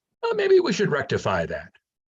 Thank you for allowing us to remain, to continue to be a part of this community, Nikki is so comfortable here. He's a gem. He enjoys creeping about in the tunnels, one of the few who knows about them. Oh, he knows all the secrets. I'm sure he does. If only the president would make the procedure voluntary. I mean, no one should be forced into having it. It's better for the company. Dimitri's vision was... Dimitri is not here. I'm sorry. I know you miss him terribly, as do I. But this procedure was always meant to better our world. That is subjective. If only we had more time to ensure its safety. I agree it would be more beneficial to wait until we can assure success. Success. The president and I have very similar definitions of success. That's what I'm afraid of. Don't lose hope, dear Natalie. I still have some incredible influence in New Philadelphia. I'm going to travel there in the morning with Beth. Do you think the president will see you? I hope so. I did introduce her to her wife. You know our history. Politics corrupt. Power corrupts. Yes, it most certainly does. I feel like I should be doing something, anything. Oh, just love that dear, sweet boy. Always. I will pray you come back with good news. I will always take care of you two, as I promised.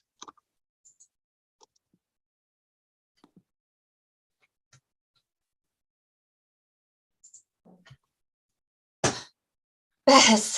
Natalie, what are you doing up? Couldn't sleep. Welcome to my world. Worried about tomorrow? What, the president? My grandmother has more bite. I haven't been in here since. Of course. It's understandable. I like what you've done. I had to get rid of all the photos of creepy dead people. Really? You don't like to be surrounded by mutilated skeletons all day? Your husband had interesting taste in decor. He always said surrounding himself with the past inspired him to strive for the future. That he did. Nice night. Quiet. What are we going to do? I'm going to march in there tomorrow and make sure the president understands the humanitarian consequences. Will she listen? Ben seems confident she will. I'm in the process of dumbing down my argument. Don't want her to claim that she doesn't understand. What's not to understand? Gene editing requires inputting an individual's complete DNA sequence into the Ivanson. The complete sequence allows for epigenetic errors, SNPs, SNPs, and copy number variations to be determined and repaired if necessary. But our current procedure is not ready. It's not safe. I've seen her speak. It may need to be dumbed down even more. Useless. Maybe lead with death, memory loss, personality alteration. Too bad the threat of lawsuits are a thing of the past. I could come, throw in my fancy environmentalist talk. Crop devastation, deforestation, sea rise. Water turning into blood. The dead reanimating.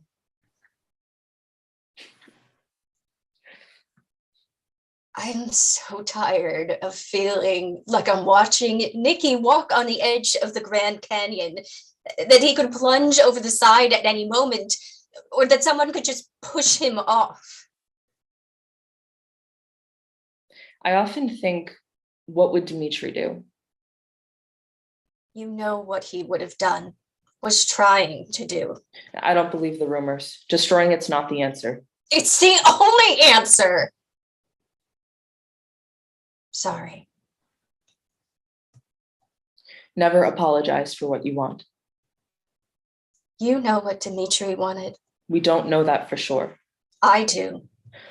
I know he had misgivings about continuing the current course, but you are alluding that he purposefully... I'm not alluding.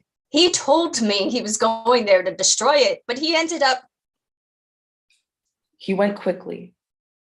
The electrical surge would have instantly stopped his heart. Did you see the footage? Yes. The day after. I could never bring myself to see it, to see him like that. In his final moments, I just can't imagine Dimitri would have made that mistake. He was always so careful. It is out of character. It's not easy to produce that electrical surge. It's almost like Sabotage?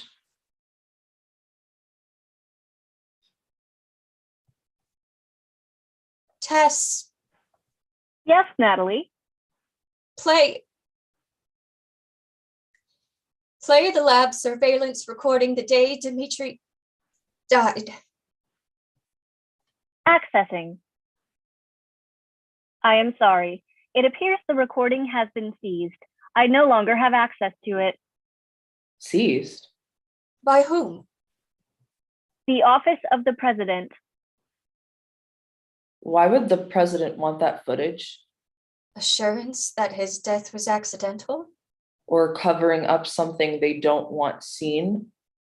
Is it possible that the president... Your trip to the Capitol just got more dangerous.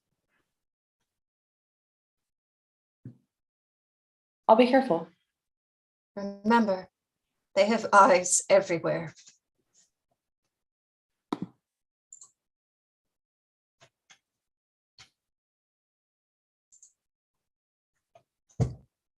Tess, can you send all Phase 3 data from Dimitri's files to my interface? Most certainly. Perfect. Thanks. My pleasure. Have they left the Capitol yet? Negative. I am detecting Professor Lawson's and Dr. Nightingale's locators within the president's compound. Well, that's good news, right? They didn't get thrown out, or worse. Logically, it could also be bad news. Not what I was hoping to hear, Tess. My apologies. I only meant they could still be waiting to be seen. Surely one of them would have informed you if they were waiting. Hello, Nikolai. Hi, Tess. How is your day? Very well, thank you. How's yours? My day is the same as yesterday and the day before that and the day before that. That sucks, Tess. Maybe Professor Lawson could provide you with more variety. Or a vacation. That would be most agreeable. I do have a new bikini I have been wanting to try. You're so funny, Tess. Why, thank you, Nikolai. Mom, did you hear Tess? She says she had a bikini. Yes, I did. Very funny. Where's Professor Lawson? He's gone to the Capitol. In Philadelphia? That's so cool. Wish I could go. It was a work trip. How do I get a job when I'm older where I can take work trips? The most important thing is to find a job you enjoy, and hopefully it involves some travel. The worst thing you could do is take a job that you hate just because you can take trips. Yeah, I don't want a job I hate. Will you help me find a good one? Of course. I'm always here to help you. Thanks. You're welcome. I guess I can wait until Professor Lawson gets back. I was hoping he could help me. Hello? Mom, right here. What do you need? I have to make a map. I love maps. Of America in the 21st century. Now that's very cool. How's it going? All right. Have you heard of Washington, D.C.? Yes, I have. It used to be the capital in the 21st century. Wait, what? I thought Philadelphia was? It was. Mom, maybe I should wait for Professor Lawson. Hey. No offense, but you're confusing me. Let me explain before you think I'm useless. Okay, give it a try. Okay. So when this country first began, the capital was Philadelphia. When was that, Cass? Between 1790 and 1800, while Washington, D.C. was being built. Wow, that was exactly 400 years ago. Yes, this country is very old. So after Washington, D.C. was completed, it became the capital until the seas began to rise. And fearing the rising water, the capital was moved back to Philadelphia. When was that, Cass? The capital moved back to Philadelphia in October 2130. But the continuing sea rise, the flooding and damage from the tides caused them to move the capital inland to where it is today, New Philadelphia. Cass? New Philadelphia was established on what used to be the campus of Swarthmore College in June 2150 due to the rise of the sea level by 49.8 feet. Wow, so Washington, D.C. is underwater? Yes, as are many other cities. Back in those days, people didn't take care of the environment like we do today. Can you help me map where it would have been? Of course. Pardon me, I was just informed that Professor Lawson and Dr. Nightingale will not be back until tomorrow afternoon. Tomorrow afternoon? Did they say anything else? Just that the outcome was not what they were hoping for. Oh no. Mom, wake up. Mom? Sorry. Okay, Washington, D.C. Here's Pennsylvania, then Maryland. It used to be right here, next to a river, the Potomac.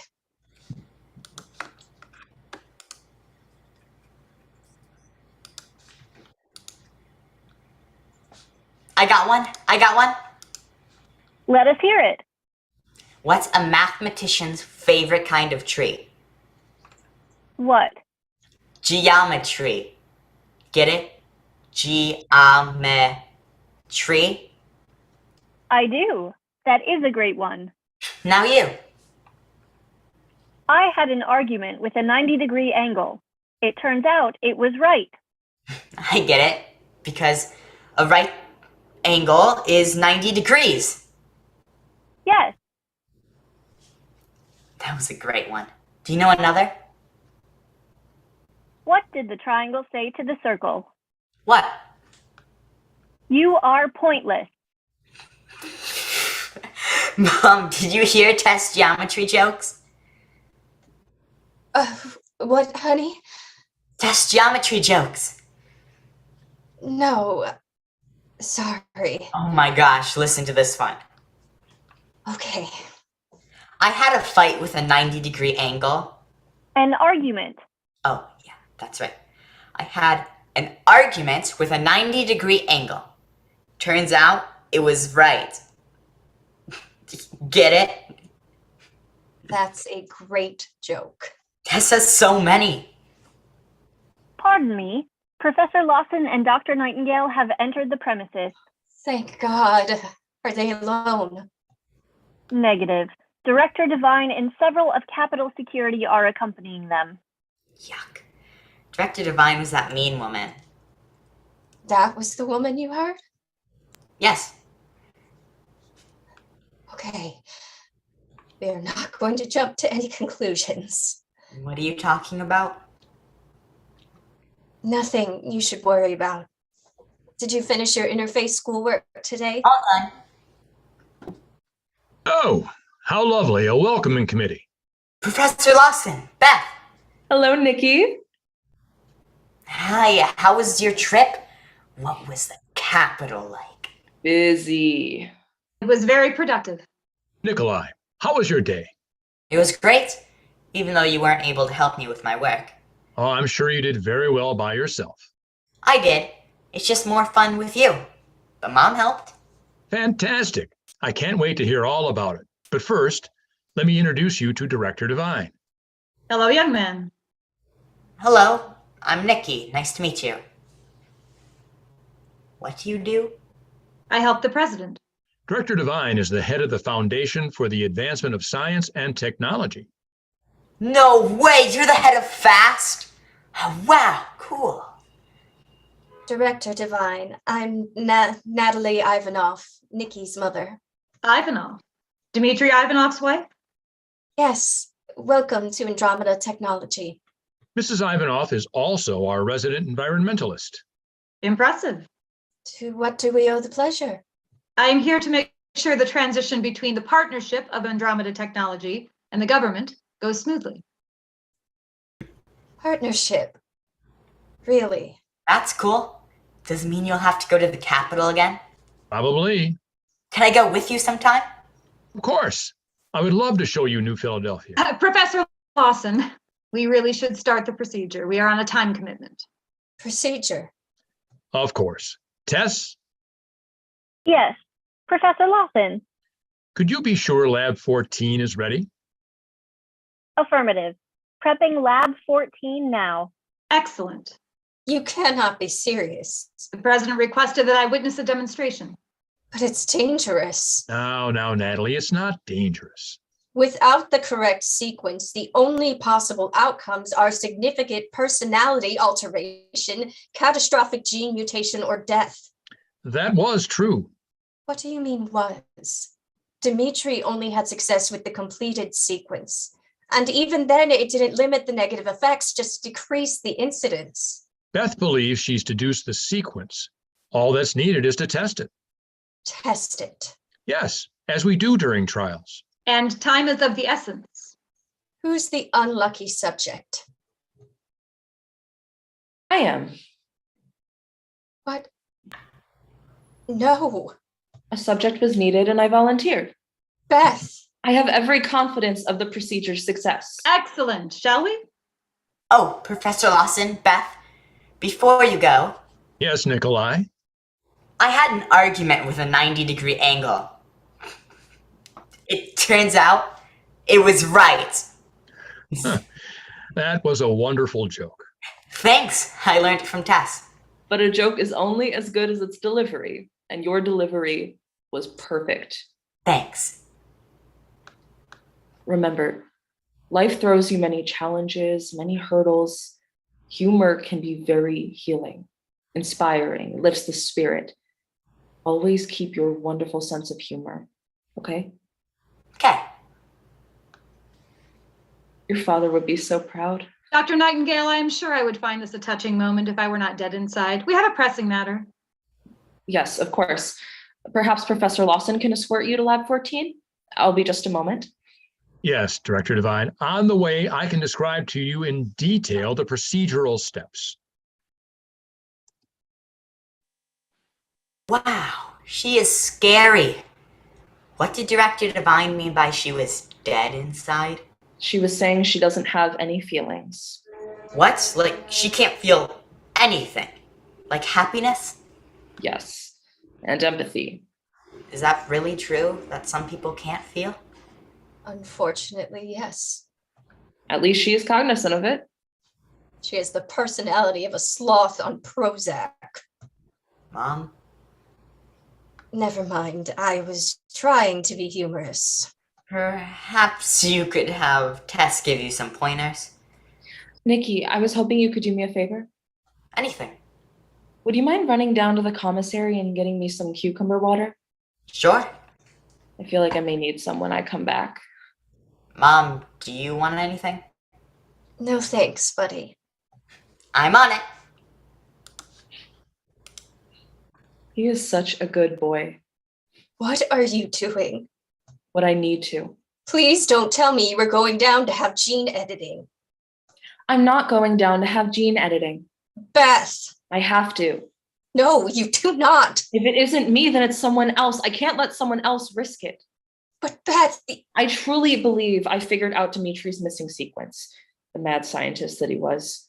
I believe you double the individual's DNA sequence. But you can't be sure. Not until we test it. You can destroy it. Natalie. Wipe it from the earth. Dmitri realized how dangerous the procedure was for the whole of humanity. I know. So how can you continue? I have no choice. Of course you do. I am under a presidential order, or I will be removed and someone else will. This is the only way to protect Nikki. Protect him. How? Tess, Yes, Dr. Nightingale. please purge all records of Nikolai Dmitry Ivanov. What? This action requires a U.S. security code. Echo Tango 45 Beta Omega 13. Authorization confirmed. What are you doing? Before he died, Dmitry made me promise to erase Nikki in the event the procedure appeared to be coming to fruition.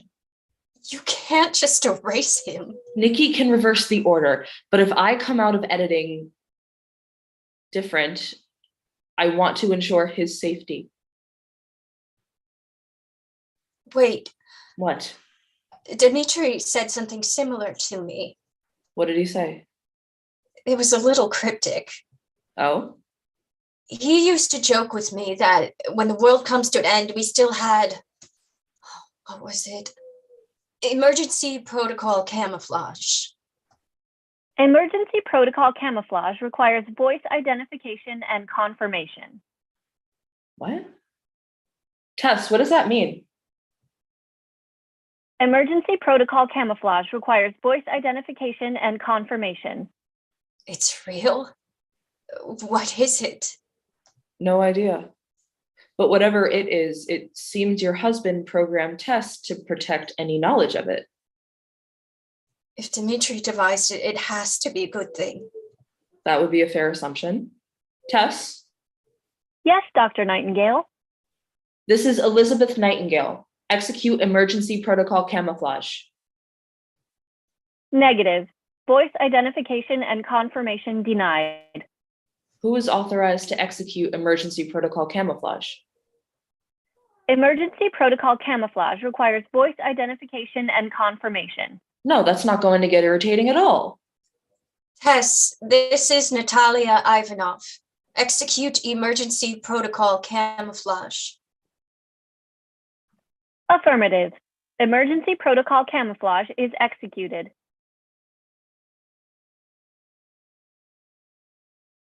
Okay, well, nothing blew up. Tess, what procedures were executed? Authorization denied. I have never disliked her more. Dmitri knew what he was doing. Dr. Nightingale, Director Devine is threatening to send Capitol Security to escort you to the lab. Inform her that isn't necessary. I'm on my way now. Beth. Just. I will.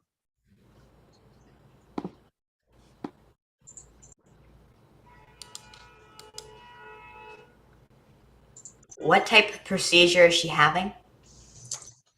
The gene editing procedure your father developed. Is she going to be okay? She believes she figured out your father's missing sequence. Does that mean she'll be okay? Chances are good. If she was right. And if she's wrong? The truth is, well, she could die. Yes, honey. Remember your father told you about the danger of someone's personality changing after editing or permanent memory loss? Yes, he kept trying to find a workaround. He said a workaround meant he was trying to find another way for gene editing without the change. Good memory. Did he find one? A workaround? No. But now the president is making everyone get the procedure anyway.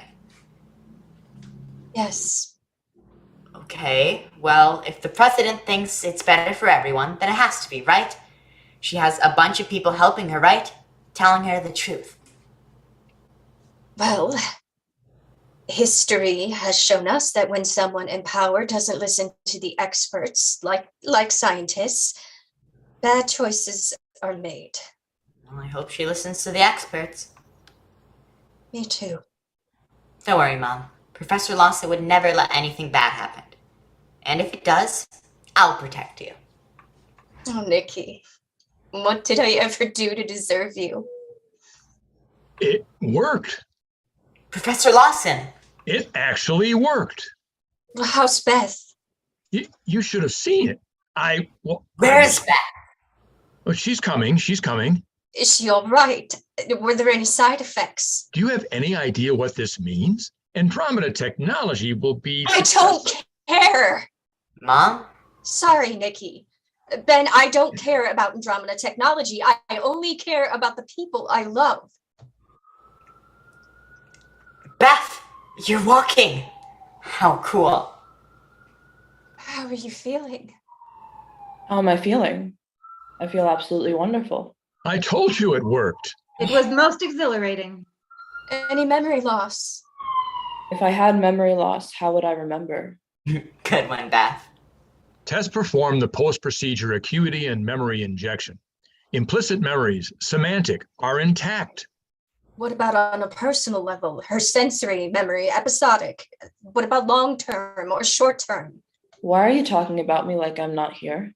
I'm just worried about you, Beth. She's quite healthy. I mean, look at her. Professor Lawson, what a marvel. I must update the president immediately. It's Dr. Nightingale. And you are? Natalie. So, how does it feel? How does what feel exactly, young man? This is Director Devine for the president. You know, walking around, you're out of the wheelchair. I am. It is freeing. I'm happy to see the treatments for maintaining my muscle strength were effective. I could run a marathon. What are you going to do with the wheelchair? That is not my concern. That's fine. I will wait. Can I have it? You have no use for it. Are you kidding me? It'd be so cool using it to get around. Young man, you have no mandatory use for it. Therefore, your request is not reasonable. I just thought that... Are you having any weakness at all? None. We are going to change the world. Dr. Nightingale, do you remember our conversation prior to your procedure? It has been a long day. Perhaps it's best for you to excuse yourself. Of course. Oh, let's go, Nikki. Oh, I have some cucumber water for you, like you asked. Perfect. Excellent. Professor Lawson, they are connecting the president. Surely I must be keeping you from something. Why don't we leave Beth, Dr. Nightingale? She needs to get some important work done. That would be best. Oh, before I go, I've got one for you. What's that? What did the triangle say to the circle? Now you're supposed to say what? Say what? What did the triangle say to the circle? What? You're pointless. Get it? Pointless? Because a circle doesn't have any sides? Young man, I do not have time for games. But you said... If I were you, I would spend more time accruing knowledge. That is how you get ahead in this world. Yes, Madam President. Come on, Nikki. Let's go. I don't understand what's wrong with her. It was a success. She's a different person. Affirmative. We are go to commence national procedures immediately.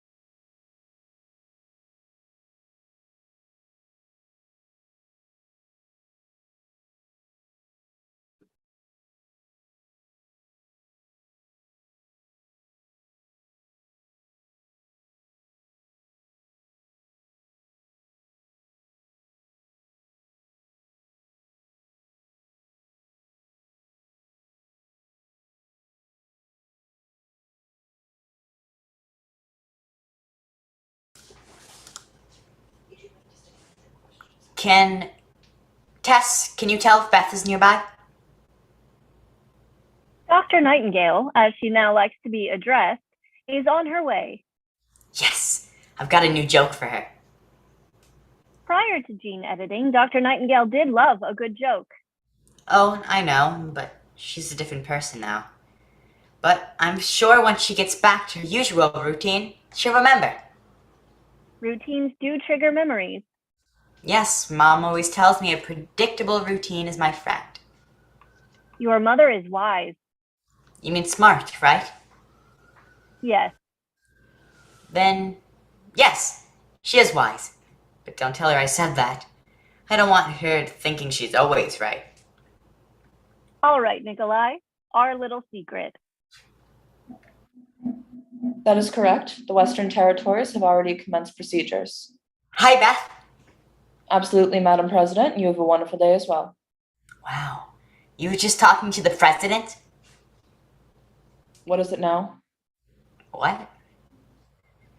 Do you always make it a habit of entering an office without being summoned? I don't know what you mean by summoned. Summoned, to be called upon, mustered, demanded to appear. Oh, Dr. Nightingale. You never demand anyone to do anything. How unfortunate. Something I need to remedy. I don't know if you need to do that. People don't like demands. Young man, I have a sense that I do know you, and perhaps I used to engage in various friendly activities before, but I have neither the time nor the patience to continue our meetings. Okay, I'll leave until you feel more like yourself. Excellent. Oh, but first, there wasn't global warming in the Middle Ages. Do you know why? Because the Earth was flat back then. Nikki, Mom, did you hear my joke? I did. It was great. Mrs. Ivanov, have your offspring vacate my office. Of course. Don't worry, I'm going. But I'll make you remember. Nikki, why don't you go to the interface lab? I'll be there soon if you need any help. Aye, aye, Captain. Please forgive his intrusion. He's really fond of you. How odd. How so? I would think if I had strong feelings for him, I'd feel something. Nothing then. Just a constant feeling of annoyance when he is around. Yes, well, you adored him before. I am better now. I exuviated all the dead weight. Now, why are you here? I have some exchanges for your review. This is approved, not this. Have the head of the project come in. Of course. What's wrong with him? Pardon me? What is wrong with the boy?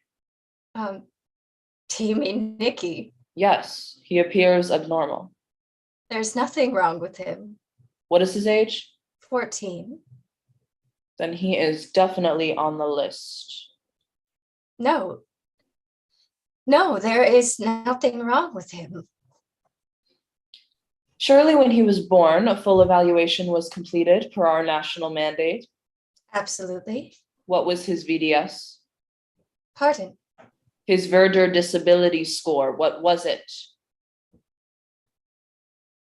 I know Nikki may come across a little different. He's just a very sensitive and affectionate soul. His score?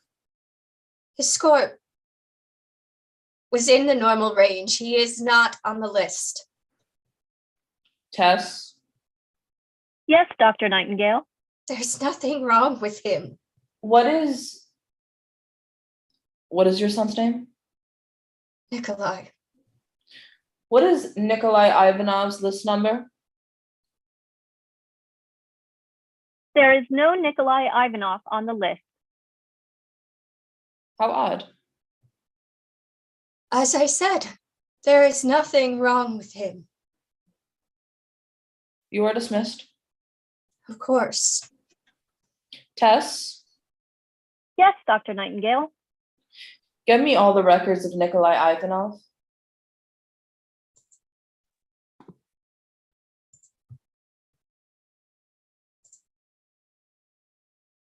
She lied. She actually lied. Natalie, AI isn't supposed to be able to lie. what are you talking about? Tess lied to Beth. No, that isn't possible. I was there. She did. You must be mistaken. Beth flat out asked Tess what Nikki's BDS was. And you're telling me Tess didn't tell her? Exactly. Well, that can't be. Did you help Dimitri develop Emergency Protocol Camouflage? What? I have no idea what you're talking about. Apparently, he embedded a secret protocol to protect Nikki. How? I can't believe he didn't discuss this with me. You know he would do anything to protect Nikki. From me? I would move heaven and earth for that boy. He knew that. He's protecting him from the procedure. But now Beth knows that Nikki should have a VDS. Tess? Yes, Professor Lawson. Did Dmitry Ivanov program shadow commands into your system? This requires voice identification and confirmation. This is Professor Benjamin Lawson. Provide me with any details regarding shadow commands from Dmitry Ivanov. Negative. This information requires voice identification and confirmation. What? I told you. Tess, provide me with the information now. Negative. This information requires voice identification and confirmation. How is she doing this? I don't know, but she's sounding more and more like my late wife. If Dmitri programmed her with shadow commands, surely Tess would have to divulge that information when asked, especially by you. Your husband was more clever than I ever imagined. I was up all night expecting security to come and... I won't let that happen. Beth suspects. She's digging. And you know that in some rare cases, the subject's memory will begin to seep back in. Beth could remember bits and pieces. And you're worried that if she remembers Nikki's background, he'll be in danger. He's already in danger. You have time. I don't need time. I need to end the possibility. Tess, remind me the likelihood a subject regains memories. Of the 36.8% of subjects with irreversible neurological transmutation, 4.6% will regain full verter within 17 months. Well, we can monitor Beth's memory and awareness. That's not enough. Tess, monitor Beth's actions. Inform me immediately if she has memories returning or takes actions that jeopardize Nikolai. Affirmative. By then, it'll be too late. Dr. Nightingale has already accessed records relating to Nikolai. She requested Lab 1 be prepped for a VDS detector scan. No! Did she record the patient? Negative. It's Nikki. You know it is. She wouldn't conduct medical procedures on a minor without consent. The Verter Act of 2135. Not without parental consent, not to Nikolai. You know the law just as well as I do. There is implied consent if a VDS was never completed at birth. Beth would never take Beth those isn't Beth anymore. Where are you going? You can't stop what is already in motion. There's always a way. You'll be arrested for interfering in a government matter. I don't care. Ben, I can't let this happen. I'll talk to her. No, talk is over. I need to end this. What do you mean? I'm going to finish what Dmitri started. You can't do that. If there's no Ivanson, no gene editing protocols, BDS doesn't matter. Natalie, stop. Let's talk about this. I can talk to her. Oh. Tess, give me a location on Beth. Dr. Nightingale is currently in her office. Shall I connect you? No, that won't be necessary. Director Devine, we have a problem.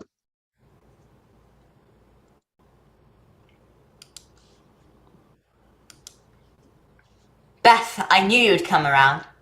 Young man, whatever do you mean? Tess told me you wanted to see me. My last joke worked, didn't it? I did not summon you here because of a joke. Summoned, to be called upon, mustered, demanded to appear. Excellent recall. Mom always says I have a good memory. What other things does your mother say? She says I shouldn't come in here anymore because you're not the same person. And you don't want me in here. But you summoned me, so I guess it's okay. Precisely. So are we studying? Because I have to tell you, my mom will be upset if I'm not doing my interface work. No, no studying today. I cleared it with your school. Then what are we gonna do? I can teach you some jokes. No, definitely not. Okay. I have a game I would like you to try. I love games. That is what I thought. What kind of game is it? All you have to do is lie down on a table as it moves through a machine. That doesn't sound hard. You are right, but some people find it scary. How do I win? If you can lie very still for about 20 minutes, you win. Oh, I can lay still, no problem. And I don't scare easily. Are you sure? Some adults cannot handle it. I'll win, I know it. What's the prize? Not every challenge in life comes with a prize, just the satisfaction of the win. The satisfaction of the win. I like that. Mom will love it. I'm not so sure. Can I invite her to watch? How about we keep this game between you and I? You would not want her distracting you. No. Wouldn't not want you losing the game because she was there. Definitely not. I can tell her afterwards. She'll be so surprised. Of that I am sure. So what's the name of the game? VDS Detector. VDS Detector. Oh, I'm gonna be a detective, like in the old mystery books. Exactly. We are detectives looking for answers. Tess? Yes, Dr. Nightingale. Is Lab 1 prepped? Affirmative. We're going down to the labs? Cool. Mom never lets me go down there. It is no place for wandering, but I am accompanying you. Thanks, Beth. I can't wait. To Lab 1. The challenge awaits, young man.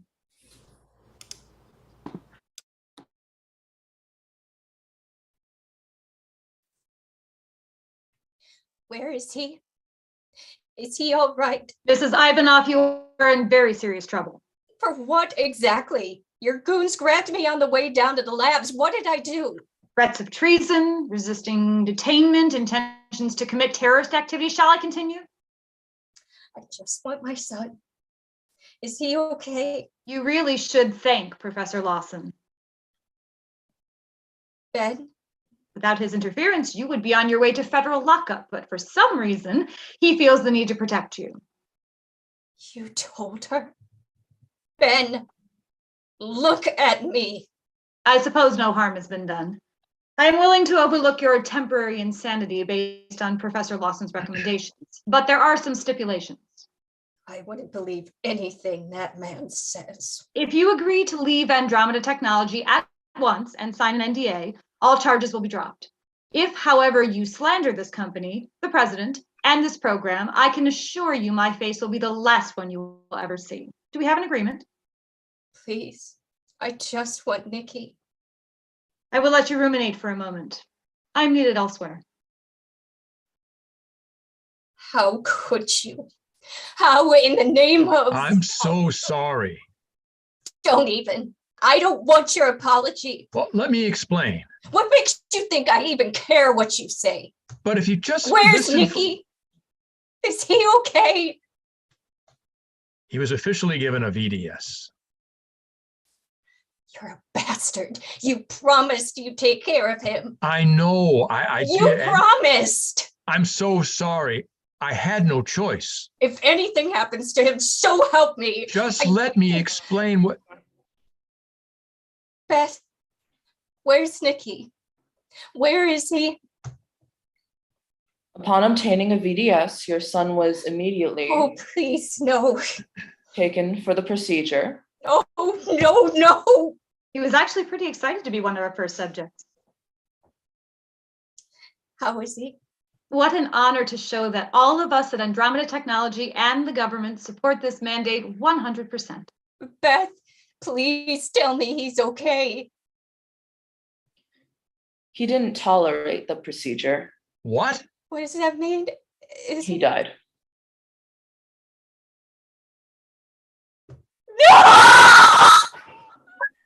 But the sequence was right. Just one of the unfortunates. What a shame. Tess, Yes, Director Devine. has the Minister of Procedure Implementation arrived? Affirmative. He is waiting in conference room G. Excellent. We need to ensure a smooth process. Monsters. No, not monsters, Mrs. Ivanov. Just a group of highly motivated individuals attempting to better society. Natalie, it's going to be okay. Don't you speak another word to me! You are right not to trust Professor Lawson. Oh, don't. All those rumors about sabotage, your husband's death. You don't need to do this. Who do you think knew of Dimitri's plans to destroy the gene editing protocol?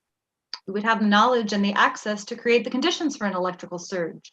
It was an accident, Natalie. Come now, Professor Lawson. One must always accept responsibility for one's actions. But I just... He didn't hesitate one moment when the president told him to handle the situation. No, really. I just meant to incapacitate him, I would never. I just couldn't let him destroy everything we worked so hard for. I want to see Nikki. That's not possible. Take me to him. Mrs. Ivanov, as you know, all subjects are cremated immediately after protocol failure. I hope you all... Careful, Mrs. Ivanov. You wouldn't want me to withdraw my generous offer, would you? Pardon me. The Minister of Procedure Implementation is getting impatient. Of course. Please tell him we are en route. The government appreciates your sacrifice. However, if you do not agree and vacate the premises immediately, I will assume you have not agreed and you will be taken into permanent custody. Capitol Security will be right outside the door when you decide. Excellent work. We are all doing excellent work here. Inspiring.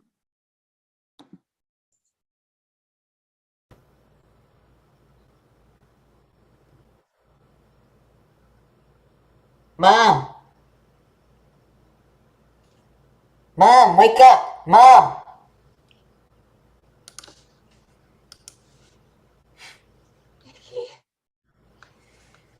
Oh my... How are you? Secret tunnels. I don't even think Professor Lawson knows about this one. Oh, Nikki. Careful. You're squeezing me too hard. I thought you were dead. It was a ruse. A ruse? What? Yes. Tess said it means an action used to trick someone. Tess, I don't understand. A ruse was necessary to remain undetected. It's part of what Dad set up. Emergency prototype. Protocol? Yes, emergency protocol camouflage. The camouflage is not to be seen. Affirmative. Dr. Ivanov developed a code for this contingency. What is the contingency? To erase Nikolai. To protect Nikolai. Mom, isn't it cool? We're undercover, like spies. How did you fool Beth, Director Devine? Tess told me everything. Once you triggered the procedure, her number one priority was me. Thank you, Tess. Of course.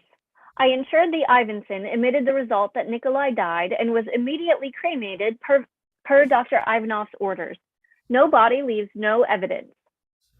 Nikki, why didn't you tell me? Why put me through this?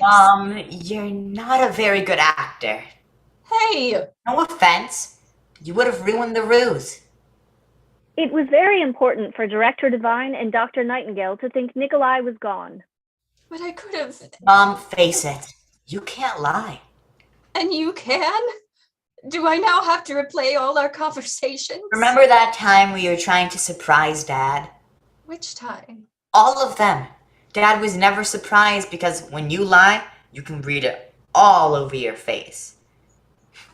Okay, you're right. I'm a terrible liar. We need to disappear, Mom. That's not as easy as it sounds, buddy. Wait till you hear this. Oh. Professor Lawson! How did... Dad and Tess protected me. Emergency Protocol Camouflage. No, Nikki. You're not to go near him. Mom? He did something horrible. Unredeemable. Everyone makes mistakes. I make them all the time. Some things are too big. They take too much away. But... No, she's right, Nikolai. But Professor Lawson, just say you're sorry. It's not that easy. Sure it is. My dad used to say nothing was so bad that sorry wouldn't make up for it. I am sorry, Nikki, but it's... No buts. You're sorry. That's all that matters. Your father was a very smart man. He hid so much from me. He must have realized he couldn't trust you. I trust you. Transportation is waiting. Transportation? Mom and I have to leave. Professor Lawson, you have to keep it a secret. Of course, Nikolai. I will always protect you. I'll try to contact you, but can't guarantee it. Just take care of your mom. Always. And she takes care of me. That she does. I'll dismiss the Capitol security for you. No need. We're going out the secret way. How did I not know that was there? I know all the secrets. That you do. Goodbye, Nikolai. Safe travels. Bye, Professor Lawson. Are you okay, Mom? I will be. Good, because we have a long trip ahead. Where are we going? Dad and Tess thought of everything. Dad planned and Tess made it happen. Cool, huh?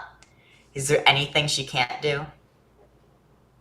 I cannot fix a leaky faucet. Good one, Tess. Thank you, Nikolai.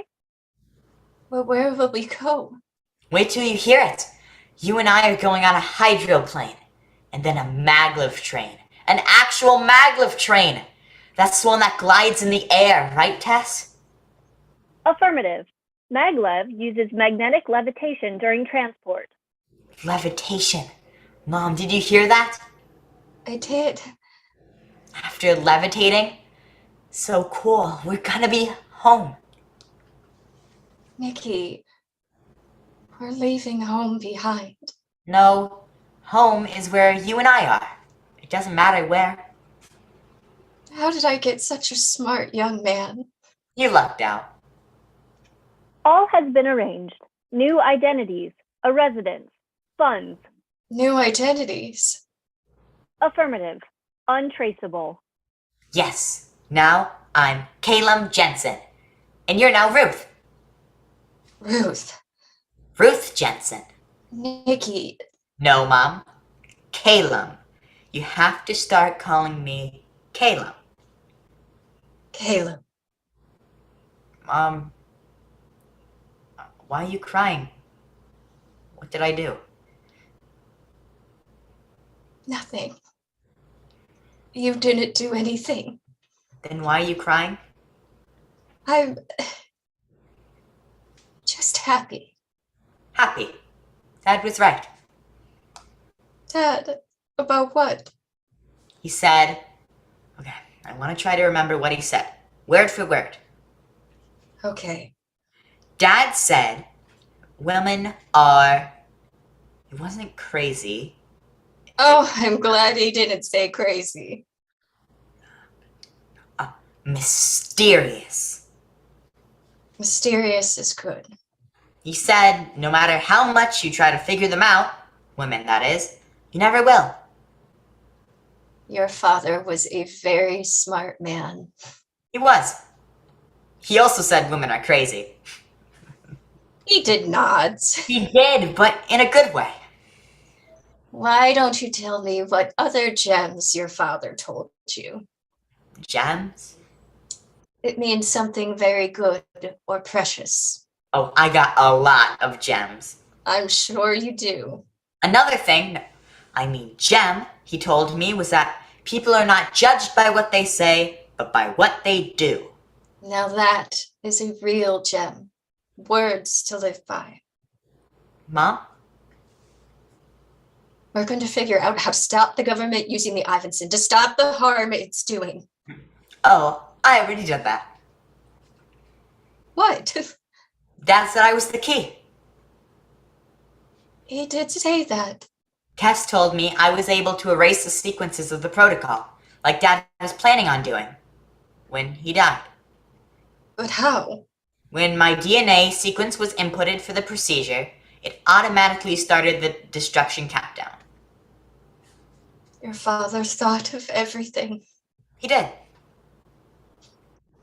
Professor Lawson won't be too happy. It's all right. I'll just apologize when we see him again. Like Dad said. Oh, which reminds me of another gem. This one's great. Okay. Never, ever stand behind a horse. Because it can kick you. That's what I said. But no, Dad said... Oh, I can't wait to hear this. Dad said, why would you want to look at a horse's butt? Of course he said that. Another gem he said was...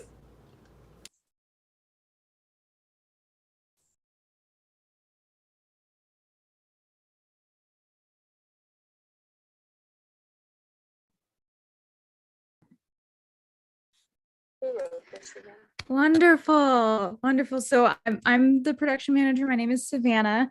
Let's give a wonderful virtual round of applause to this beautiful production. I would love to be joined by the playwright and the cast now, so we can give them the proper bows that they deserve.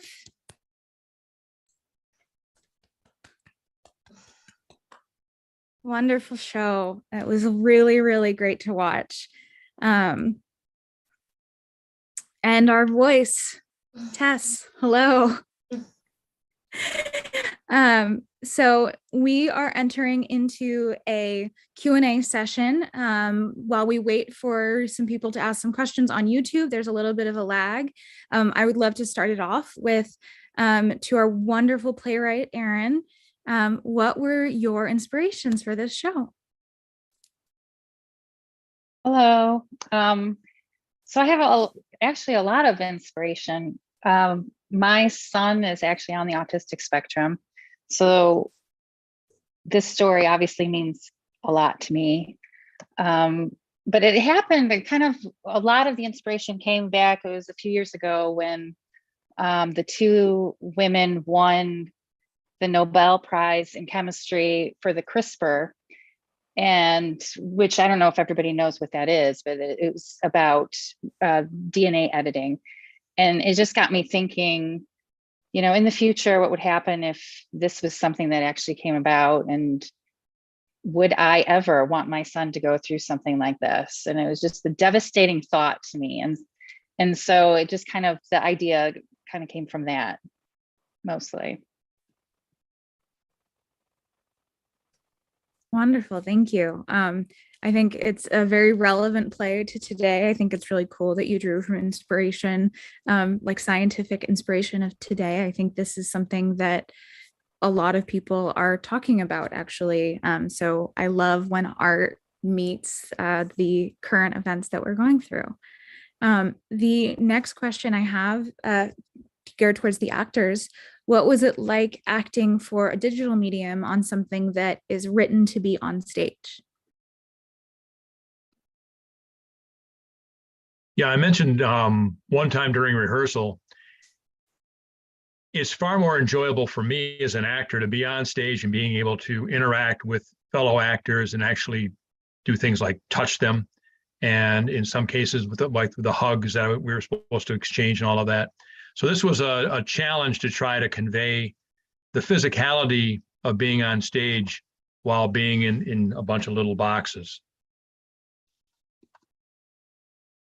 Yeah, I think it's interesting to think because there's so many things, like he said, that could have been like there's high fives and there's like me being stopped when I'm going to go somewhere.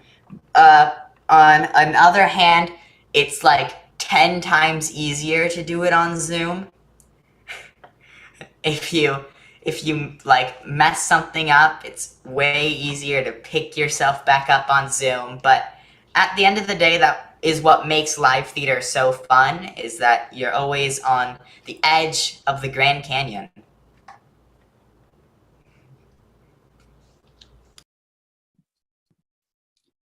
Wonderful. I really love that analogy, edge of the Grand Canyon. This is an audience question. What were the actors' favorite parts of the show?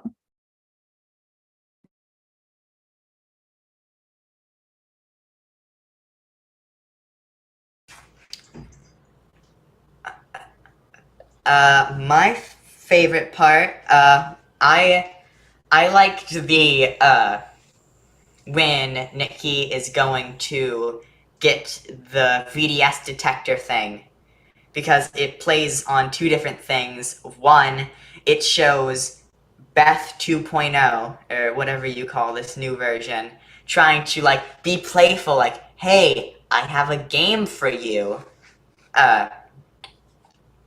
And it plays off of that fact that he doesn't realize that he's in like constant danger, that something bad is about to happen. Yeah, I'll jump on that too. I was gonna say the same scene that Nikki is talking about, because I like that Beth is trying to be relatable and fun and trying to be what she once was, maybe, and having that to juxtapose who she is and what that means after the procedure. Is she still herself? Is she someone else? And what that means.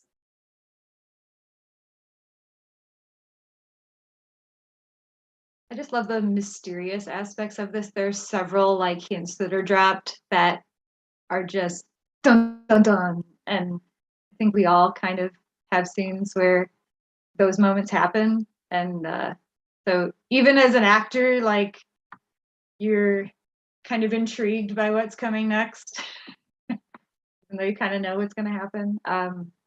There's still that element of mystery. It keeps it really interesting and moving forward. And there's several of them, so it's not just, one drop. It's like 4 or 5. I like the part of the play when Emergency Protocol Camouflage is like we first talk. It comes out for the first time, and then all of a sudden Tess is like, "Oh, hello, yes," and then you kind of find out. I think you find out that Tess knows everything, but she only lets on so much at any given point because, the humans have to trigger certain code words for her to start a program or the operation shut down. So I like when we first find out that there's something going on behind the scenes and Tess is kind of in control of that.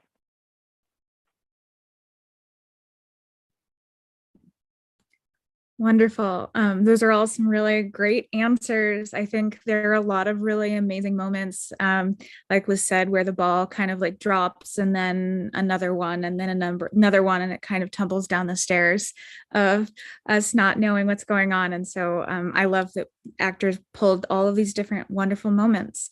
This is another audience question. Erin, did you always know that the play was going to end this way, or did the ending change as you were writing the piece? Well, that is a good question. Usually when I write a piece, I tend to know where it's going.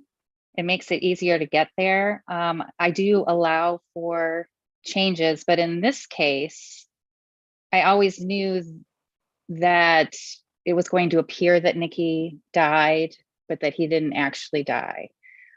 So I knew that all along. Great. And does this play have plans for the future? Is this the final product? Will you continue to work on it now that you've had the reading? And could we possibly see it staged somewhere in the future? Oh, I definitely hope so. I'm always tinkering with things. So usually if or heard it read, or I have feedback, I listen to it, I make a note of it, and I think about it for a little bit. And then if something kind of still there, like a week from now or 2 weeks from now, where I feel like this urge that something is bothering me, that someone said something that really makes me like, I know that I have to change something, then I will get to rewriting. I don't necessarily, if someone makes a comment, automatically change something. So it has to make sense to me, and it has to like speak to me in a way. So that's kind of my process, but I'm hoping, I would love to see it on stage somewhere with this cast, maybe. Wonderful. Yeah, I'm sure there are plenty of people who would love to see it staged, myself included. I have a question. We're still waiting on to see if there's any other questions coming from the audience, but this is a question. What was it like for the two actors that had to play with no emotions to play that? Because you can't act without emotion. So what did you decide your motivations were in those moments? How did you incorporate the kind of like not having any feeling with a show that requires you to have emotions? I think she's talking about you. Okay, I'm talking. Maybe. I am talking about both of you, Okay. and what your motivations are and how you dealt with that, because we're always taught that, you know, acting is having those emotions, and so that is not what your characters were experiencing. So what did you create as your motivations for those moments? Divine, if you have any comments, you're welcome to go first. Otherwise, I can come up with something quick. I think it's part of the process of you still kind of need to go through that journey of discovering the feelings within that character, but put on a different front than maybe you typically would as a traditional character who does exude their feelings, or, you know, very, very much like Natalie. You know, we're very opposite of Natalie. Natalie is, you know, really shows her heart on her sleeve. And so I think we still need to experience all of those feelings, but then kind of tuck them away and create a bit of a facade behind them. Yeah, I would say in comparison with Divine, I mean, Beth, you see her in the first act as who she is, who Natalie and Nikki always knew her to be.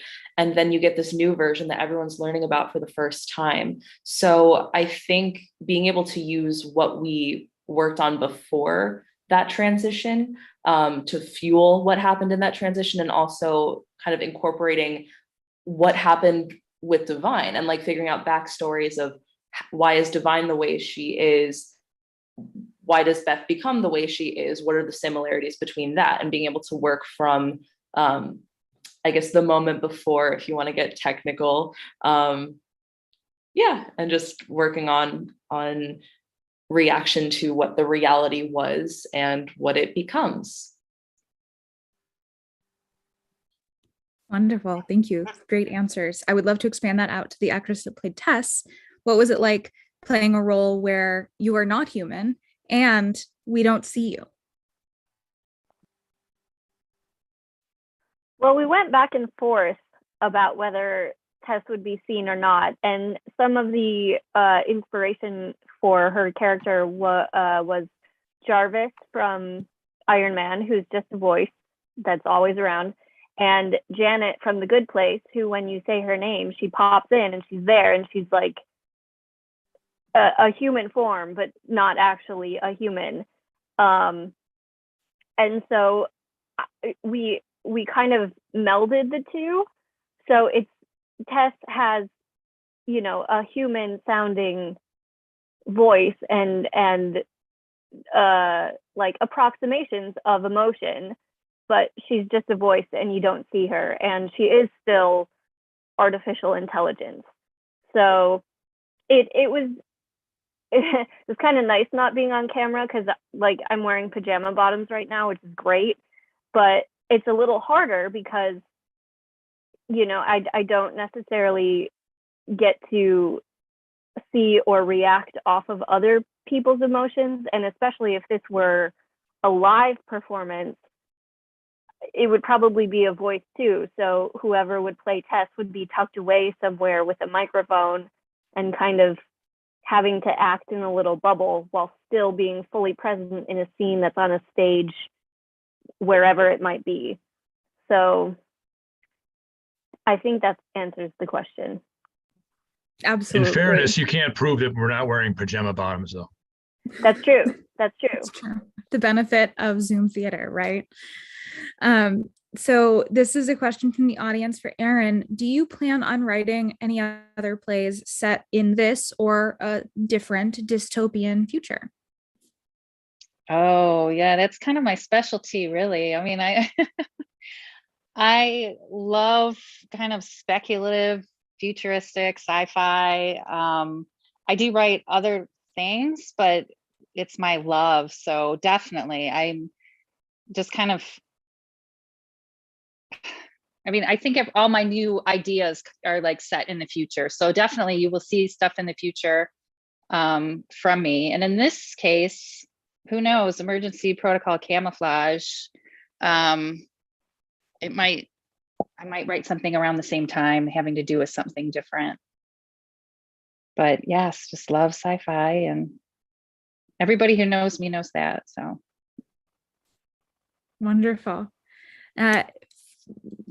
Taking this dystopian thread further for the actors, what was it like playing in a dystopian future and having to consider that as you were creating and making all of your choices?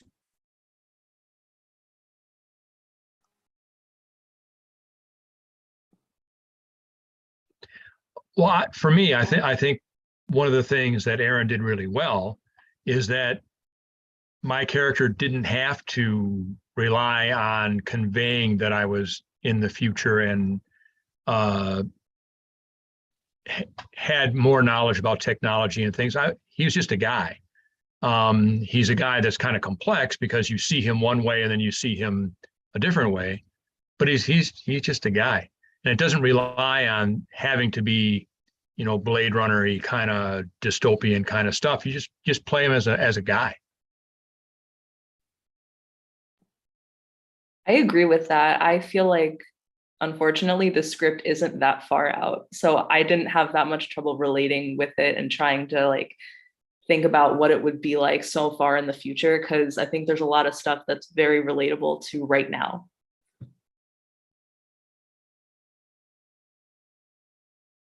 Yeah, I agree. I think Erin's writing is always so realistic, and even thinking that far into the future, which is really not that far, you see where that could go. You see the realistic tendencies for us to go there. So I believe it entirely, and then it's easier if it seems plausible, which it absolutely does.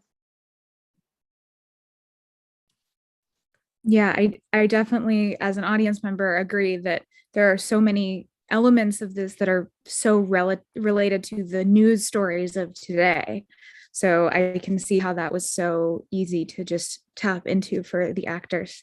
We're going to wrap up this Q&A, but I want to end with a fun question for everyone. What does everyone have coming up next? Do you have, Erin, a play being produced somewhere? Actors, are you casting anything coming up? Are there things that we can see you on Zoom or see your work in person? We'd love to hear about what's next for all of you. Well, I'm writing new material, but I do have a 10-minute sci-fi play, see, because I love sci-fi, that is running in a festival coming up in a couple weeks in Michigan. So unless you're in Michigan, you won't be able to see it, unfortunately. But that's all I have right now that I can remember.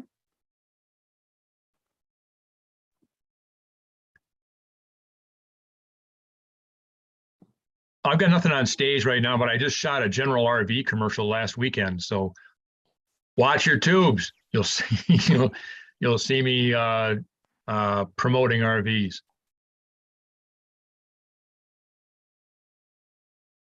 I have a few, I'm a singer as well, and I have some musicals booked in Ann Arbor this summer. So if you're in Ann Arbor.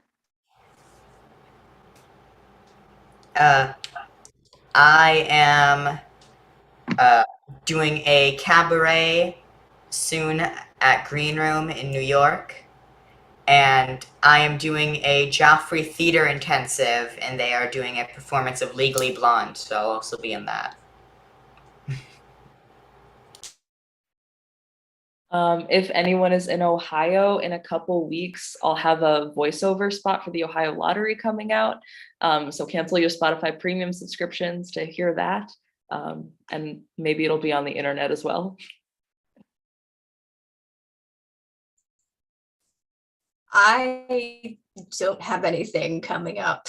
My husband and I take turns doing theater, so he is doing a show that opens in a couple weeks, and I'm at home with the kids. So this was it for a couple months, and I'll get back on the audition circuit here in a month or two. I have a couple projects coming up, but I can't talk about them right now. So yeah, I know. We all love a good NDA, right? Yeah. Okay, well, thank you all so much. Thank you to our audience for staying and watching this wonderful play that Erin wrote for us. I know I speak for myself when I say that I absolutely enjoyed it, and we all really loved having you today.